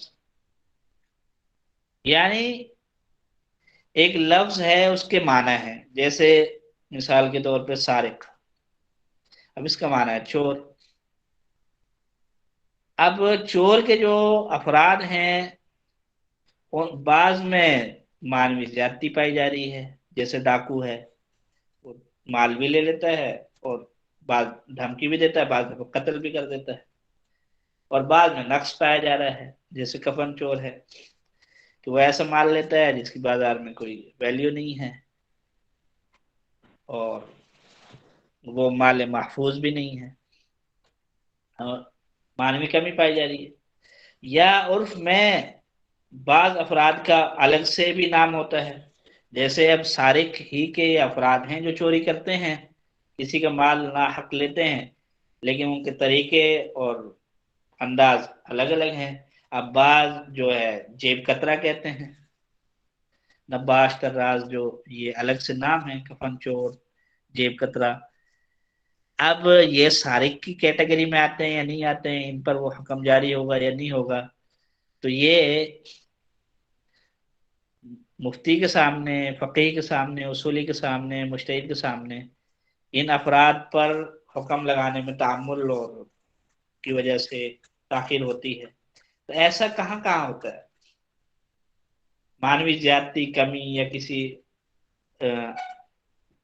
لفظ کے جو معنی ہیں ان معنی کے تحت جو افراد داخل ہو رہے ہیں، ان افراد میں سے کسی کا الگ سے بھی اس میں کوئی معنی ہو تو ایسا خفی میں ہوتا ہے، مشکل میں بھی ہوتا ہے، مشترک میں، دلالت نصب میں بھی ہو جاتا ہے۔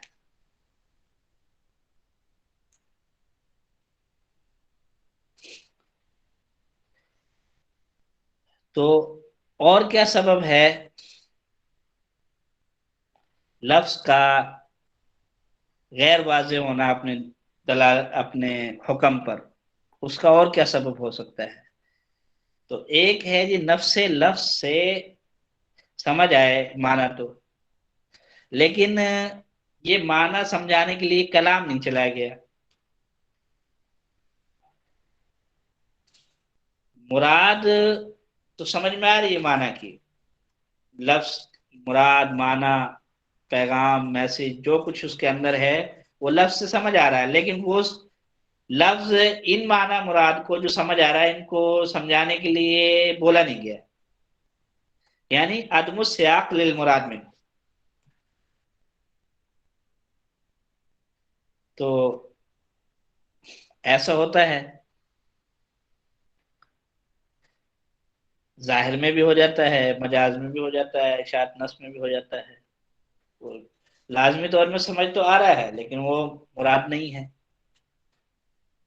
تو یہ ایک سبب ہے۔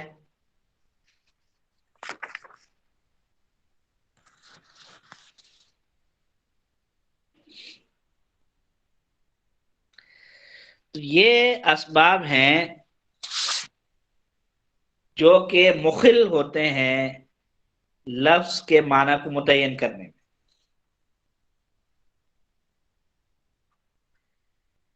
اچھا، دوسری بات ہے واضح الدلالہ، جو مصطلحات ہیں وہ کون سی ہیں؟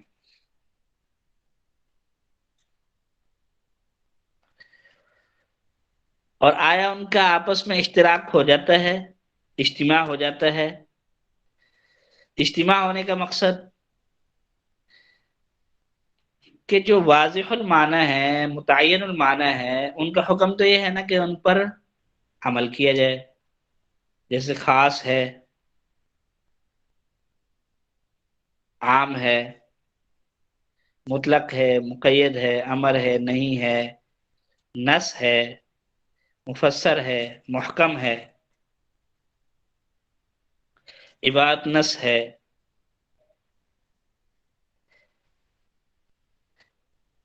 ان پر عمل کیا جائے۔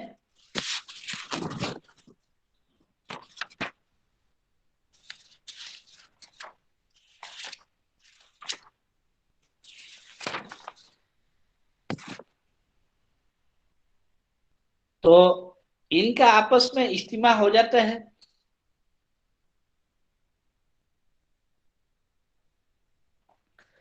اجتماع کا کیا مقصد، کیا مطلب؟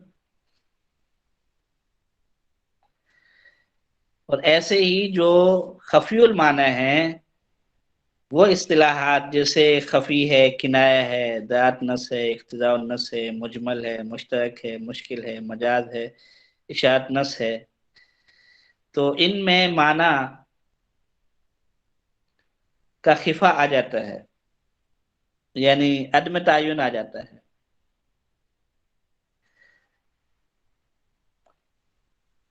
تو یہ آپس میں جمع ہو سکتے ہیں۔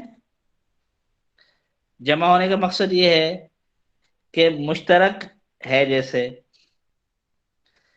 وہ مشترک ہو، ساتھ اسی وقت میں مجمل بھی ہو، اسی وقت میں مشکل بھی ہو، اسی وقت میں مجاز بھی ہو، اسی وقت میں کنایہ بھی ہو، تو کیا ایسے ہو جاتا ہے؟ ایک اصطلاح ایک وقت میں دیگر اپنی ہم مشرب اصطلاحات کو اپنے اندر جمع کر لیتی ہے، اور ایسے ہی جو واضح الدلالہ، متعین المعنی اصطلاحات ہیں، جیسے خاص ہے، عام ہے، مؤول جب مشترک سے دلیل کی بنیاد پہ متعین ہو گیا تو اب وہ واضح ہو گیا، معول ہے، نص ہے، مفسر ہے، محکم ہے، حقیقت ہے، صریح ہے، عبادت نص ہے، امر نہیں، مقید، ظاہر، مطلق، تو یہ واضح المعنی ہے۔ تو یہ جو واضح المعنی ہے، متعین المعنی ہے، کچھ تو ابتداء ہی متعین المعنی ہے، جیسے نص ہے، حقیقت ہے، خاص ہے، صریح ہے، عبادت نص ہے، اور کچھ انتہاء متعین المعنی ہے، جیسے معول ہے۔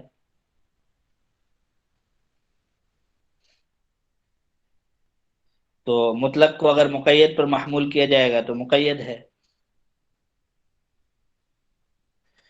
تو یہ آپس میں ایک وقت میں جمع ہو جاتے ہیں۔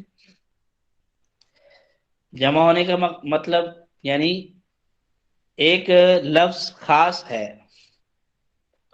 اسی وقت میں وہ نص بھی ہو، اسی وقت میں وہ مفسر بھی ہو، اسی وقت میں وہ محکم بھی ہو، اسی وقت میں وہ صریح بھی ہو، اسی وقت میں وہ حقیقت بھی ہو، اسی وقت میں وہ عبادت نص بھی ہو، کیا ایسا ہو جائے گا؟ تو یہ سوال، اس سوال کا جواب ہے کہ ایسا ہوتا ہے، ایسا ہوتا ہے۔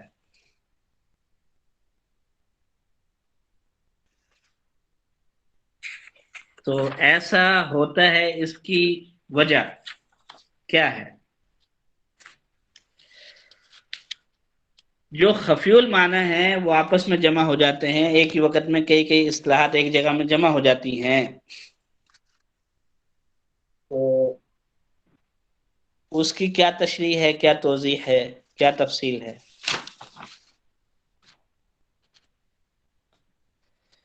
تو اس پہ میں بات کروں تو اس کی تشریح اگر ہم پہلے خفی الدلالہ الفاظ کی کریں تو وہ ایسے ہے کہ جیسے اب مشکل ہے، مشکل، اس کے ساتھ اور اصطلاحات کون سی جمع ہو جاتی ہیں؟ تو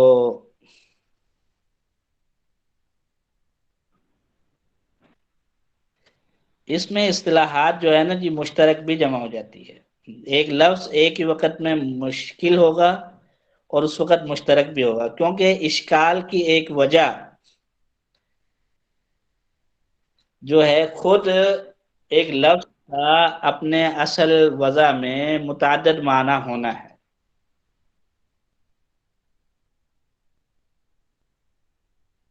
ایک لفظ متعدد معنی کے لیے وضع ہوا ہے جسے مشترک کہتے ہیں، تو یہی وجہ ایک وجہ اشکال بھی ہے، تو اس کو مشترک کو مشکل بھی کہیں گے۔ تو مشکل کا، مشکل ہونے کا ایک جو سبب ہے، ایک جو وجہ ہے، وہ ایک کسی لفظ کا مشترک ہونا ہے۔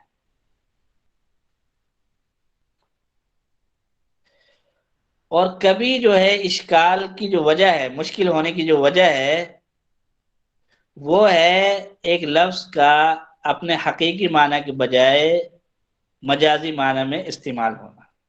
تو اب مجاز اور مشکل دونوں جمع ہو گئے، کیونکہ مشکل ہونے کا ایک ذریعہ اور ایک وجہ اور ایک سبب مجاز ہونا بھی ہے۔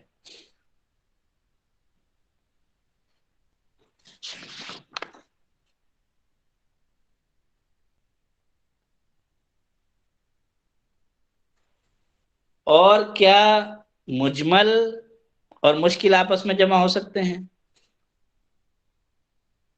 تو اس کا جواب ہے جی ہاں، جمع ہو سکتے ہیں، کیونکہ اجمال بھی اشکال کی ایک وجہ ہے،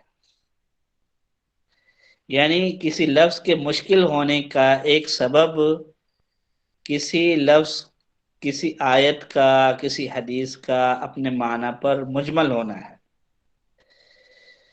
کہ وہ جو الفاظ آئے ہیں ان سے پوری بات سمجھ میں نہیں آ رہی.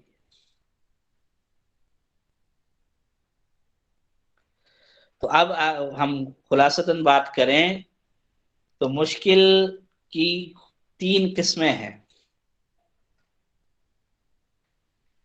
مشترک، مجاز اور مجمل. تو اب مجاز کہاں سے آئی ہے؟ لفظ کے اپنے حقیقی معنی میں استعمال ہونے کے اعتبار سے، یعنی لفظ کے اپنے معنی میں استعمال ہونے کے اعتبار سے حقیقت، مجاز، صریح، کنایہ، یہ جو تقسیم ہے یہاں سے ایک وجہ مشکل کے لیے آئی ہے مجاز ہونا. اور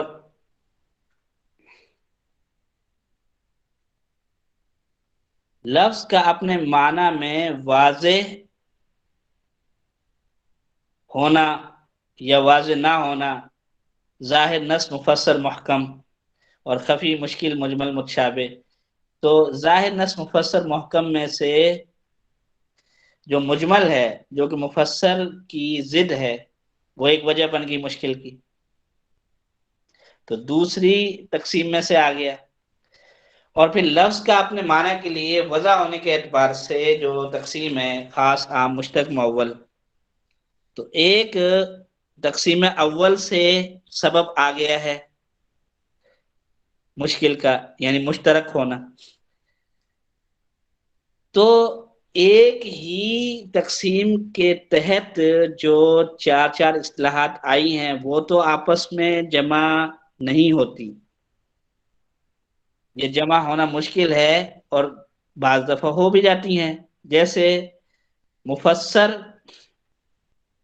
میں نص بھی خود بخود موجود ہے، اور محکم کے اندر نص اور مفسر دونوں موجود ہیں، جبکہ ظاہر میں یہ درجات نہیں ہے.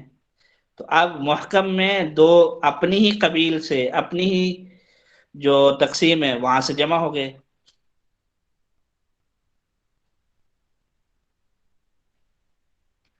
تو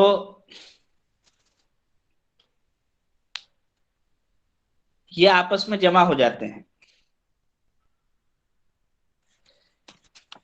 اور ایک دو کی تفصیل میں بیان کر دیتا ہوں تاکہ تھوڑی سی وضاحت ہو جائے. جیسے خفی المعنی میں جمع ہونے کی وضاحت ہو گئی، ایسے ہی واضح المعنی میں آپس میں جو متعین المعنی اور واضح المعنی الفاظ و اصطلاحات ہیں وہ جمع ہو جاتی ہیں. تو اس کی تھوڑی سی وضاحت میں کر دیتا ہوں. نص جو ہے، نص وہ خاص اور عام دونوں کو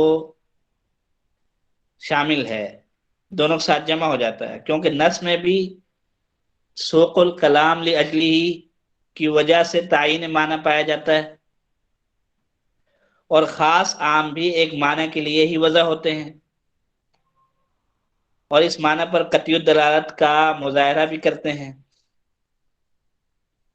قطعی الدلالت کا مطلب ہے کہ کسی دیگر معنی کو مراد لینے کے لیے کوئی بھی راجح، بڑی، معاون دلیل میسر نہیں جس کی بنا پر معنی موضوع لوگوں کو چھوڑا جا سکے، اور بنا دلیل دیگر معنی کے احتمال کی کوئی ایسی حیثیت نہیں کہ جس کی وجہ سے قطعی الدلالت ہونے پر حرف آئے.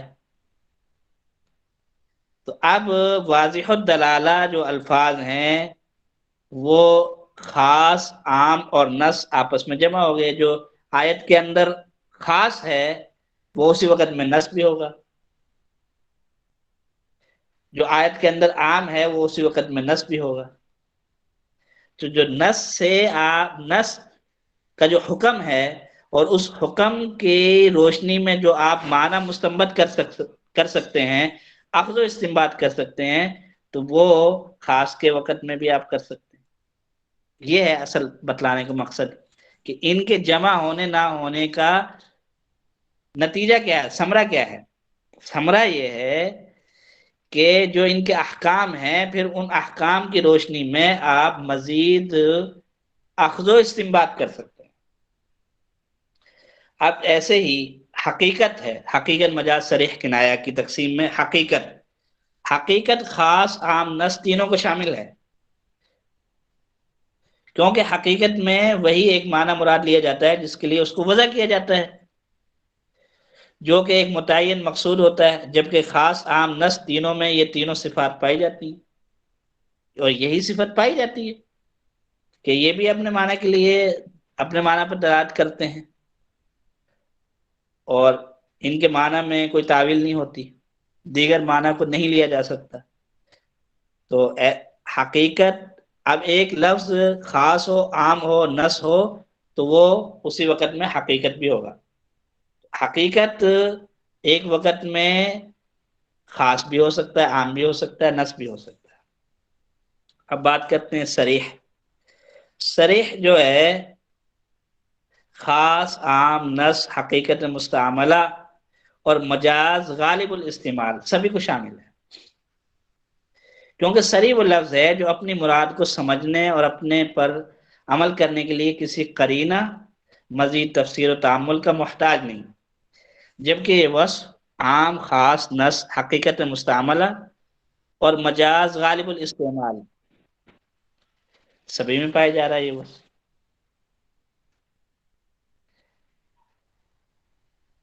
اور عبارت النص جو ہے، عبارت نص، اشاعت نص، دلالت نص، اقتضاء نص، جو یہ چار الفاظ پر مشتمل، چار مصطلحات پر مشتمل تقسیم ہے لفظ سے معنی کو مستنبط کرنے کے اعتبار سے، تو یہ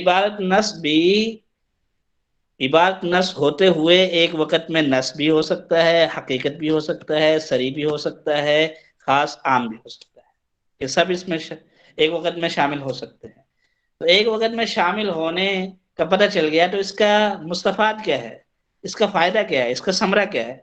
ثمرہ یہ ہے کہ عبارت نص کا جو حکم ہے اس کے تحت جو آپ آیت سے، حدیث سے اخذ و استنباط کر رہے ہیں، تو جب یہ اسی وقت میں خاص بھی ہے تو خاص کا جو حکم ہے اس کو بھی اس پہ لاگو کر سکتے ہیں، اسی وقت میں صریح کا جو حکم ہے اس کو بھی آپ لاگو کرتے ہوئے اخذ و استنباط کر سکتے ہیں۔ تو یہ تھی جی ہمارے جو 20 اصطلاحات ہیں ان پر ایک تبصرہ کہ ان کو یہاں لایا گیا ہے مباحث کتاب اللہ میں، تو ان کو سمجھنے کے لیے کیا کرنا چاہیے؟ تو ایک تو اس میں یہ چیز سامنے آ گئی کہ یہ ایک وقت میں کئی ایک مصطلحات ایک لفظ میں، ایک آیت میں جمع ہو سکتی ہے۔ اب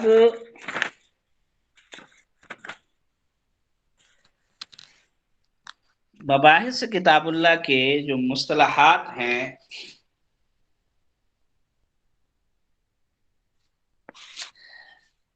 ان کو ہم اپنے کام میں لائیں،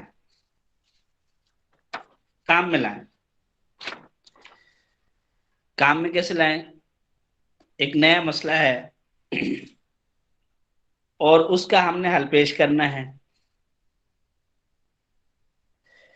حل پیش کرنے کے لیے اس باب میں آیات، احادیث، اجماع کی طرف رجوع کرنا ہے۔ تو رجوع کرتے وقت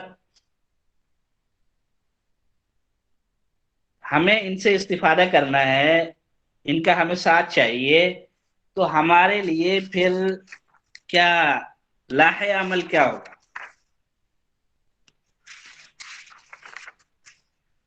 لاحق عمل کیا ہوگا؟ کیسے ہم کریں گے؟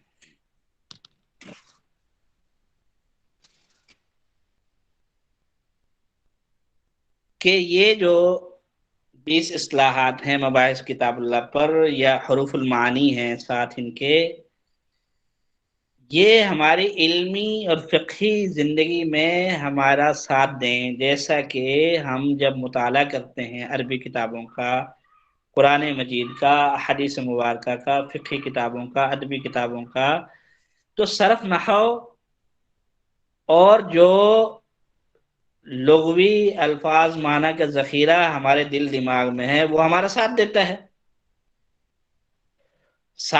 ہے، تو ہمیں ترجمہ سمجھ میں آتا ہے، ہمیں مطلب سمجھ میں آتا ہے، ہمیں ترکیب سمجھ میں آتی ہے، ہمیں سیغے کا جو ہے وہ تعین سمجھ میں آتا ہے۔ تو ان 20 اصطلاحات سے ہم استفادہ کریں اور ان کی روشنی میں ہم اخذ و استنباط کریں، تو اس کے لیے ہمیں کیا کرنا پڑے گا؟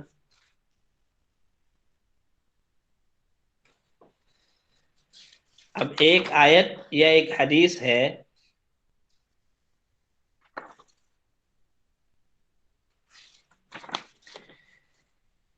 اس سے ہم استنباط کر رہے ہیں اور ایک بالکل نیا مسئلہ ہے،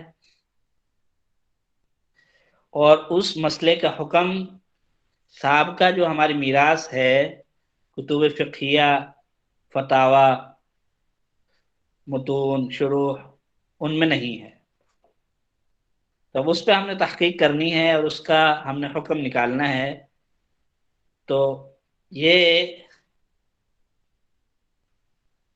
اب ہم کریں گے کیا؟ تو جس بارے میں وہ مسئلہ ہے وہ بے شرع کے بارے میں ہے، یا کسی عبادت کے بارے میں ہے، کسی معاملے کے بارے میں ہے، کسی خارجہ سیاست کے بارے میں ہے، داخلی انتظامی امور جو ملکی ہوتے ہیں ان کے بارے میں، آخر کسی بارے میں تو ہوگا نا وہ مسئلہ جو نیا پیدا ہوا ہے۔ تو اس مسئلے سے متعلق ایک باب ہمارے ذہن میں آ جائے گا، بالفرض نماز سے متعلق نیا مسئلہ پیدا ہو گیا، یا نکاح سے متعلق نیا مسئلہ پیدا ہو گیا کہ یہ ایک نئی صورت ہے، اس میں نکاح ہو جائے گا یا نہیں ہوگا۔ تو اب نکاح کی جو آیات، احادیث اور ابواب ہیں کتب حدیثیہ میں، ان کو سامنے رکھتے ہوئے ہمیں مقاصد الشریعہ کو سامنے رکھنا پڑے گا جو اس باب سے متعلق ہے، اور اسی باب مطلب نکاح سے متعلق قواعد فقہیہ کلیہ کیا ہیں، ان 99 قواعد میں ان کو سامنے رکھنا پڑے گا۔ پھر باب النکاح میں الضوابط الفقہیہ کیا ہیں، ان کو دیکھنا پڑے گا، اور کچھ اپنے وجوہ نظائر آ گئی ہیں، اب صورتیں 2-3 ایک جیسی لگ رہی ہیں، اب اس کو نمٹانے کے لیے، اس کو حل کرنے کے لیے الفروق الفقہیہ کو اسی باب میں دیکھنا پڑے گا۔ پھر اسی باب کے جو مسائل ہیں، چاہے وہ شامی میں ہیں، چاہے وہ عالمگیری میں ہیں، چاہے وہ بہشتی زیور میں ہیں، چاہے کسی بھی فقہ کتاب میں ہیں جس میں جزیات کا انبار ہے، تو ان کو پڑھنا پڑے گا۔ تو ایک تو جو یہ فقہی ذخیرہ ہے جس کا ہم مطالعہ کر رہے ہیں خاص اس فصل میں، خاص اس باب میں، تو ان مسائل کا مطالعہ کرتے وقت ایک عمومی ذوق ہمیں نصیب ہوگا، وہ جو عمومی ذوق ہوگا نا، وہ ان 20 اصطلاحات سے استفادہ کرنے کے لیے ہمارے کام آئے گا۔ مثال کے طور پہ مشترک لفظ ہے، اس کے کئی معنی ہیں، اب آپ کس معنی کو معول کرتے ہیں، تو یہ جس بارے میں وہ مشترک لفظ ہے، جو آیت کا موضوع ہے، باب ہے، اس باب سے متعلق جب ان سابقہ ذکر کردہ چیزوں کو آپ دیکھ لیں گے اور آپ کو ایک ذوق مل جائے گا، ایک ملکہ مل جائے گا اس بارے میں سوچ بچار کرنے کا، تو وہ ملکہ آپ کو مشترک کو متعین کرنے کے لیے کام دے گا، آپ کی مدد کرے گا۔ تو یہاں سے ایک بات یہ سمجھ میں آتی ہے جو کہ عمومی طور پہ مباحث کتاب اللہ پڑھنے پڑھانے والوں کے سامنے نہیں ہے، کہ ان 20 اصطلاحات سے فائدہ اٹھانے کا کیا محل ہے، کیا طریقہ کار ہے۔ تو طریقہ کار یہ ہے جو میں نے بتلایا کہ صرف ان کی تعریفات یاد کر لینے سے، ان کی کچھ مثالیں یاد کر لینے سے کام نہیں بنے گا، بلکہ ان سے استفادہ کرتے وقت جب ایک حدیث میں احکام مطلق آئے ہیں اور کسی دوسری حدیث میں مقید آئے ہیں، تو آپ نے مطلق کو مقید پر ترجیح دینی ہے یا مطلق کو مقید پر ترجیح دینی ہے، تو کس کو لینا ہے؟ آپ نے مطلق کو لینا ہے، مقید کو لینا ہے؟ ایک طرف آیت میں حکم خاص کے صیغے میں آیا ہے اور کہیں دوسری جگہ پر حکم عموم کے صیغوں میں آیا ہے۔ اب آپ نے یہ عموم والی حکم کو لینا ہے، راجی قرار دینا ہے، یا خاص کے حکم کو راجی قرار دینا ہے؟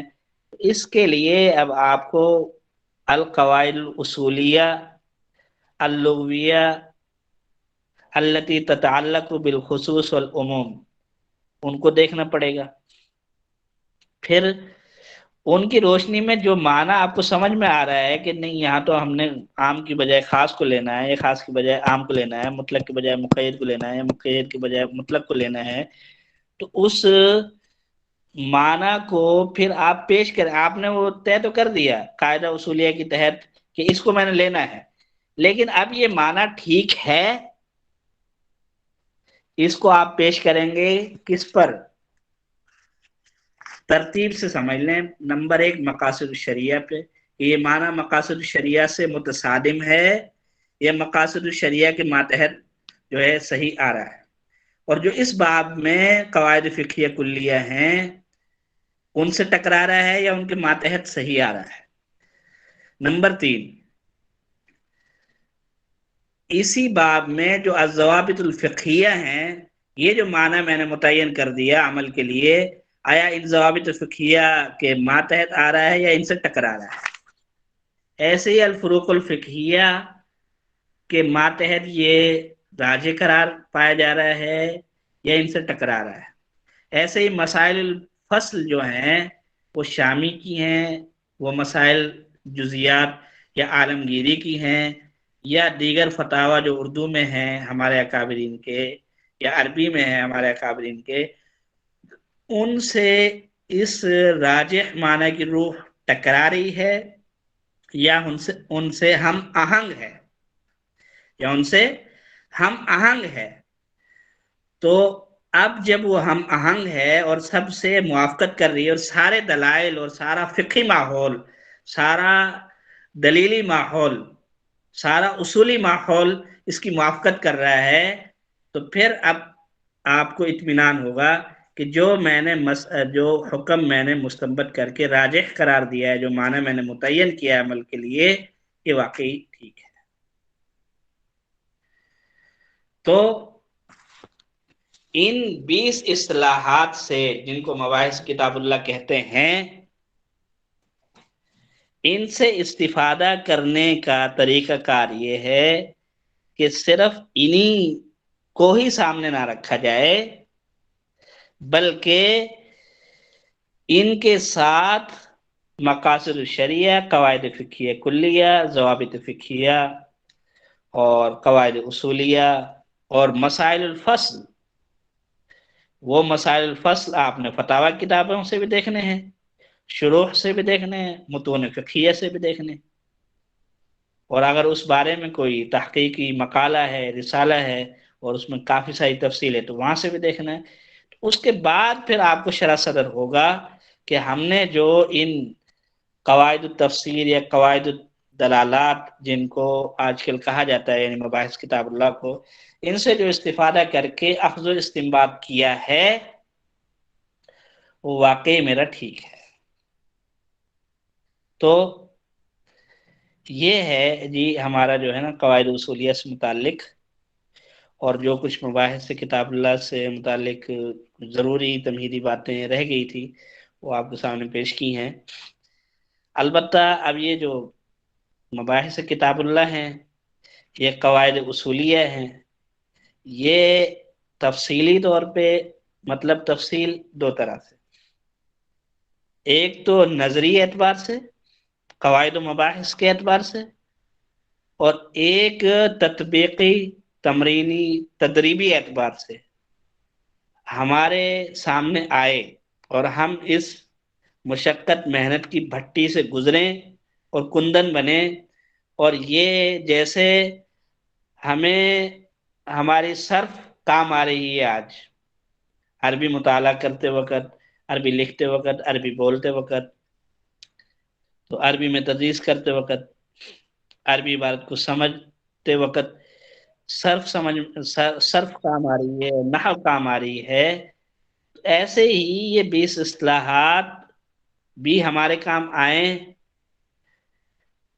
اس کے لیے ہمیں جو اصول فقہ کی بگ پکچر ہے، بڑی تصویر ہے، اور اس کے اندر جو چیزیں ارکان کی شکل میں، ستونوں کی شکل میں، دیواروں کی شکل میں مواد ہے اصول فقہ کی، عمارت کا، منزل کا، مکان کا، اس سب کو ہمیں لینا پڑے گا، اور اس کے لیے انشاءاللہ جو ہے نا، ہمارا یہ جو 6 محاضرات ہیں، ابتدائی، تعارفی، ان کے بعد تخصص فی اصول الفقہ کا سلسلہ شروع ہوگا، اور اس میں انشاءاللہ جو ہے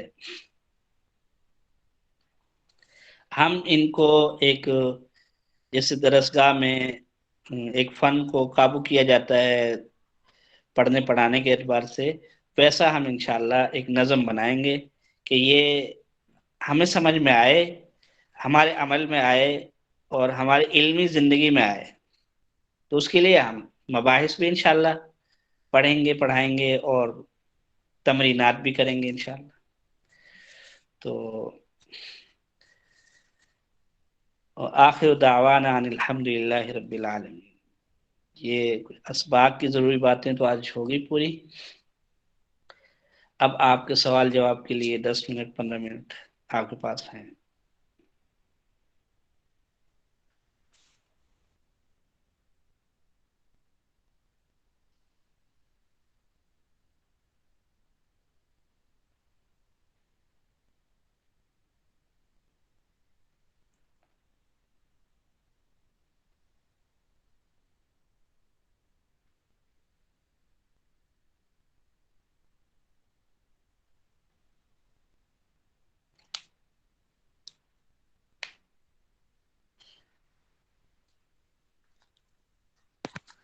جی، اب آپ سوال کر سکتے ہیں۔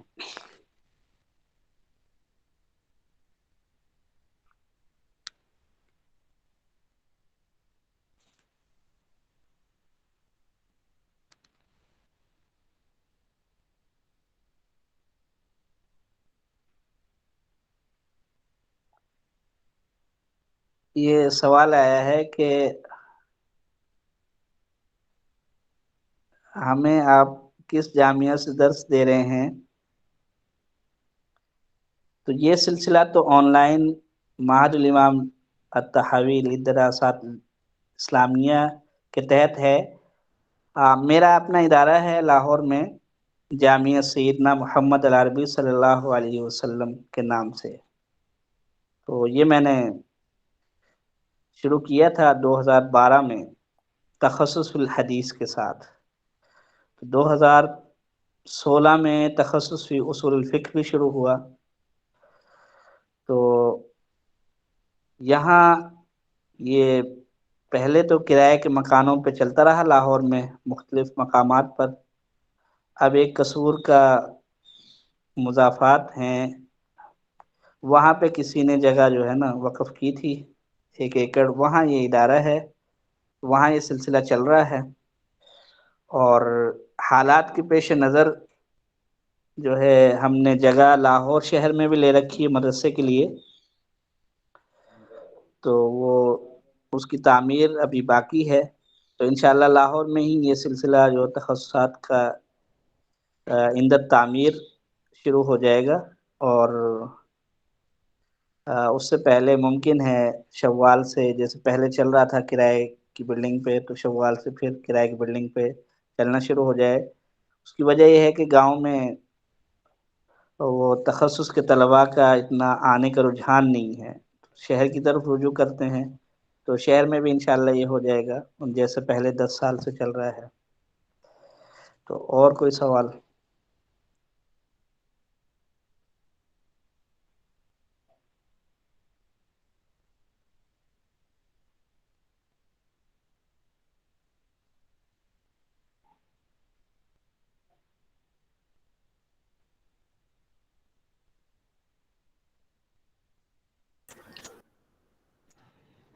حضرت لگتا ہے ابھی کسی ساتھی کے پاس کوئی سوال نہیں ہے۔ صحیح۔ تو اگر کسی کو سوال کرنا ہے حضرت سے، کوئی بات دریافت کرنی ہو، تو گروپ بنایا گیا ہے، آپ وہاں پہ بھی حضرت سے استفادہ کر سکتے ہیں۔ تو ابھی مجلس کا اختتام کر دیں حضرت اگر؟ جی بالکل، یہ بالکل اچھی آپ نے یاد دہانی کروا دی ہے۔ جی آپ کو کوئی بھی سوال ہو تو وہ جو واٹس ایپ گروپ ہے اس میں دوران ہفتہ آپ کر سکتے ہیں انشاءاللہ، اگلے محاضرے سے پہلے اس محاضرے سے متعلق جو بھی سوال ذہن میں آئے آپ وہاں کر لیں۔ تو سبحان ربک رب العزت عما یصفون وسلام علی المرسلین والحمد للہ رب العالمین۔ السلام علیکم ورحمۃ اللہ وبرکاتہ۔ السلام۔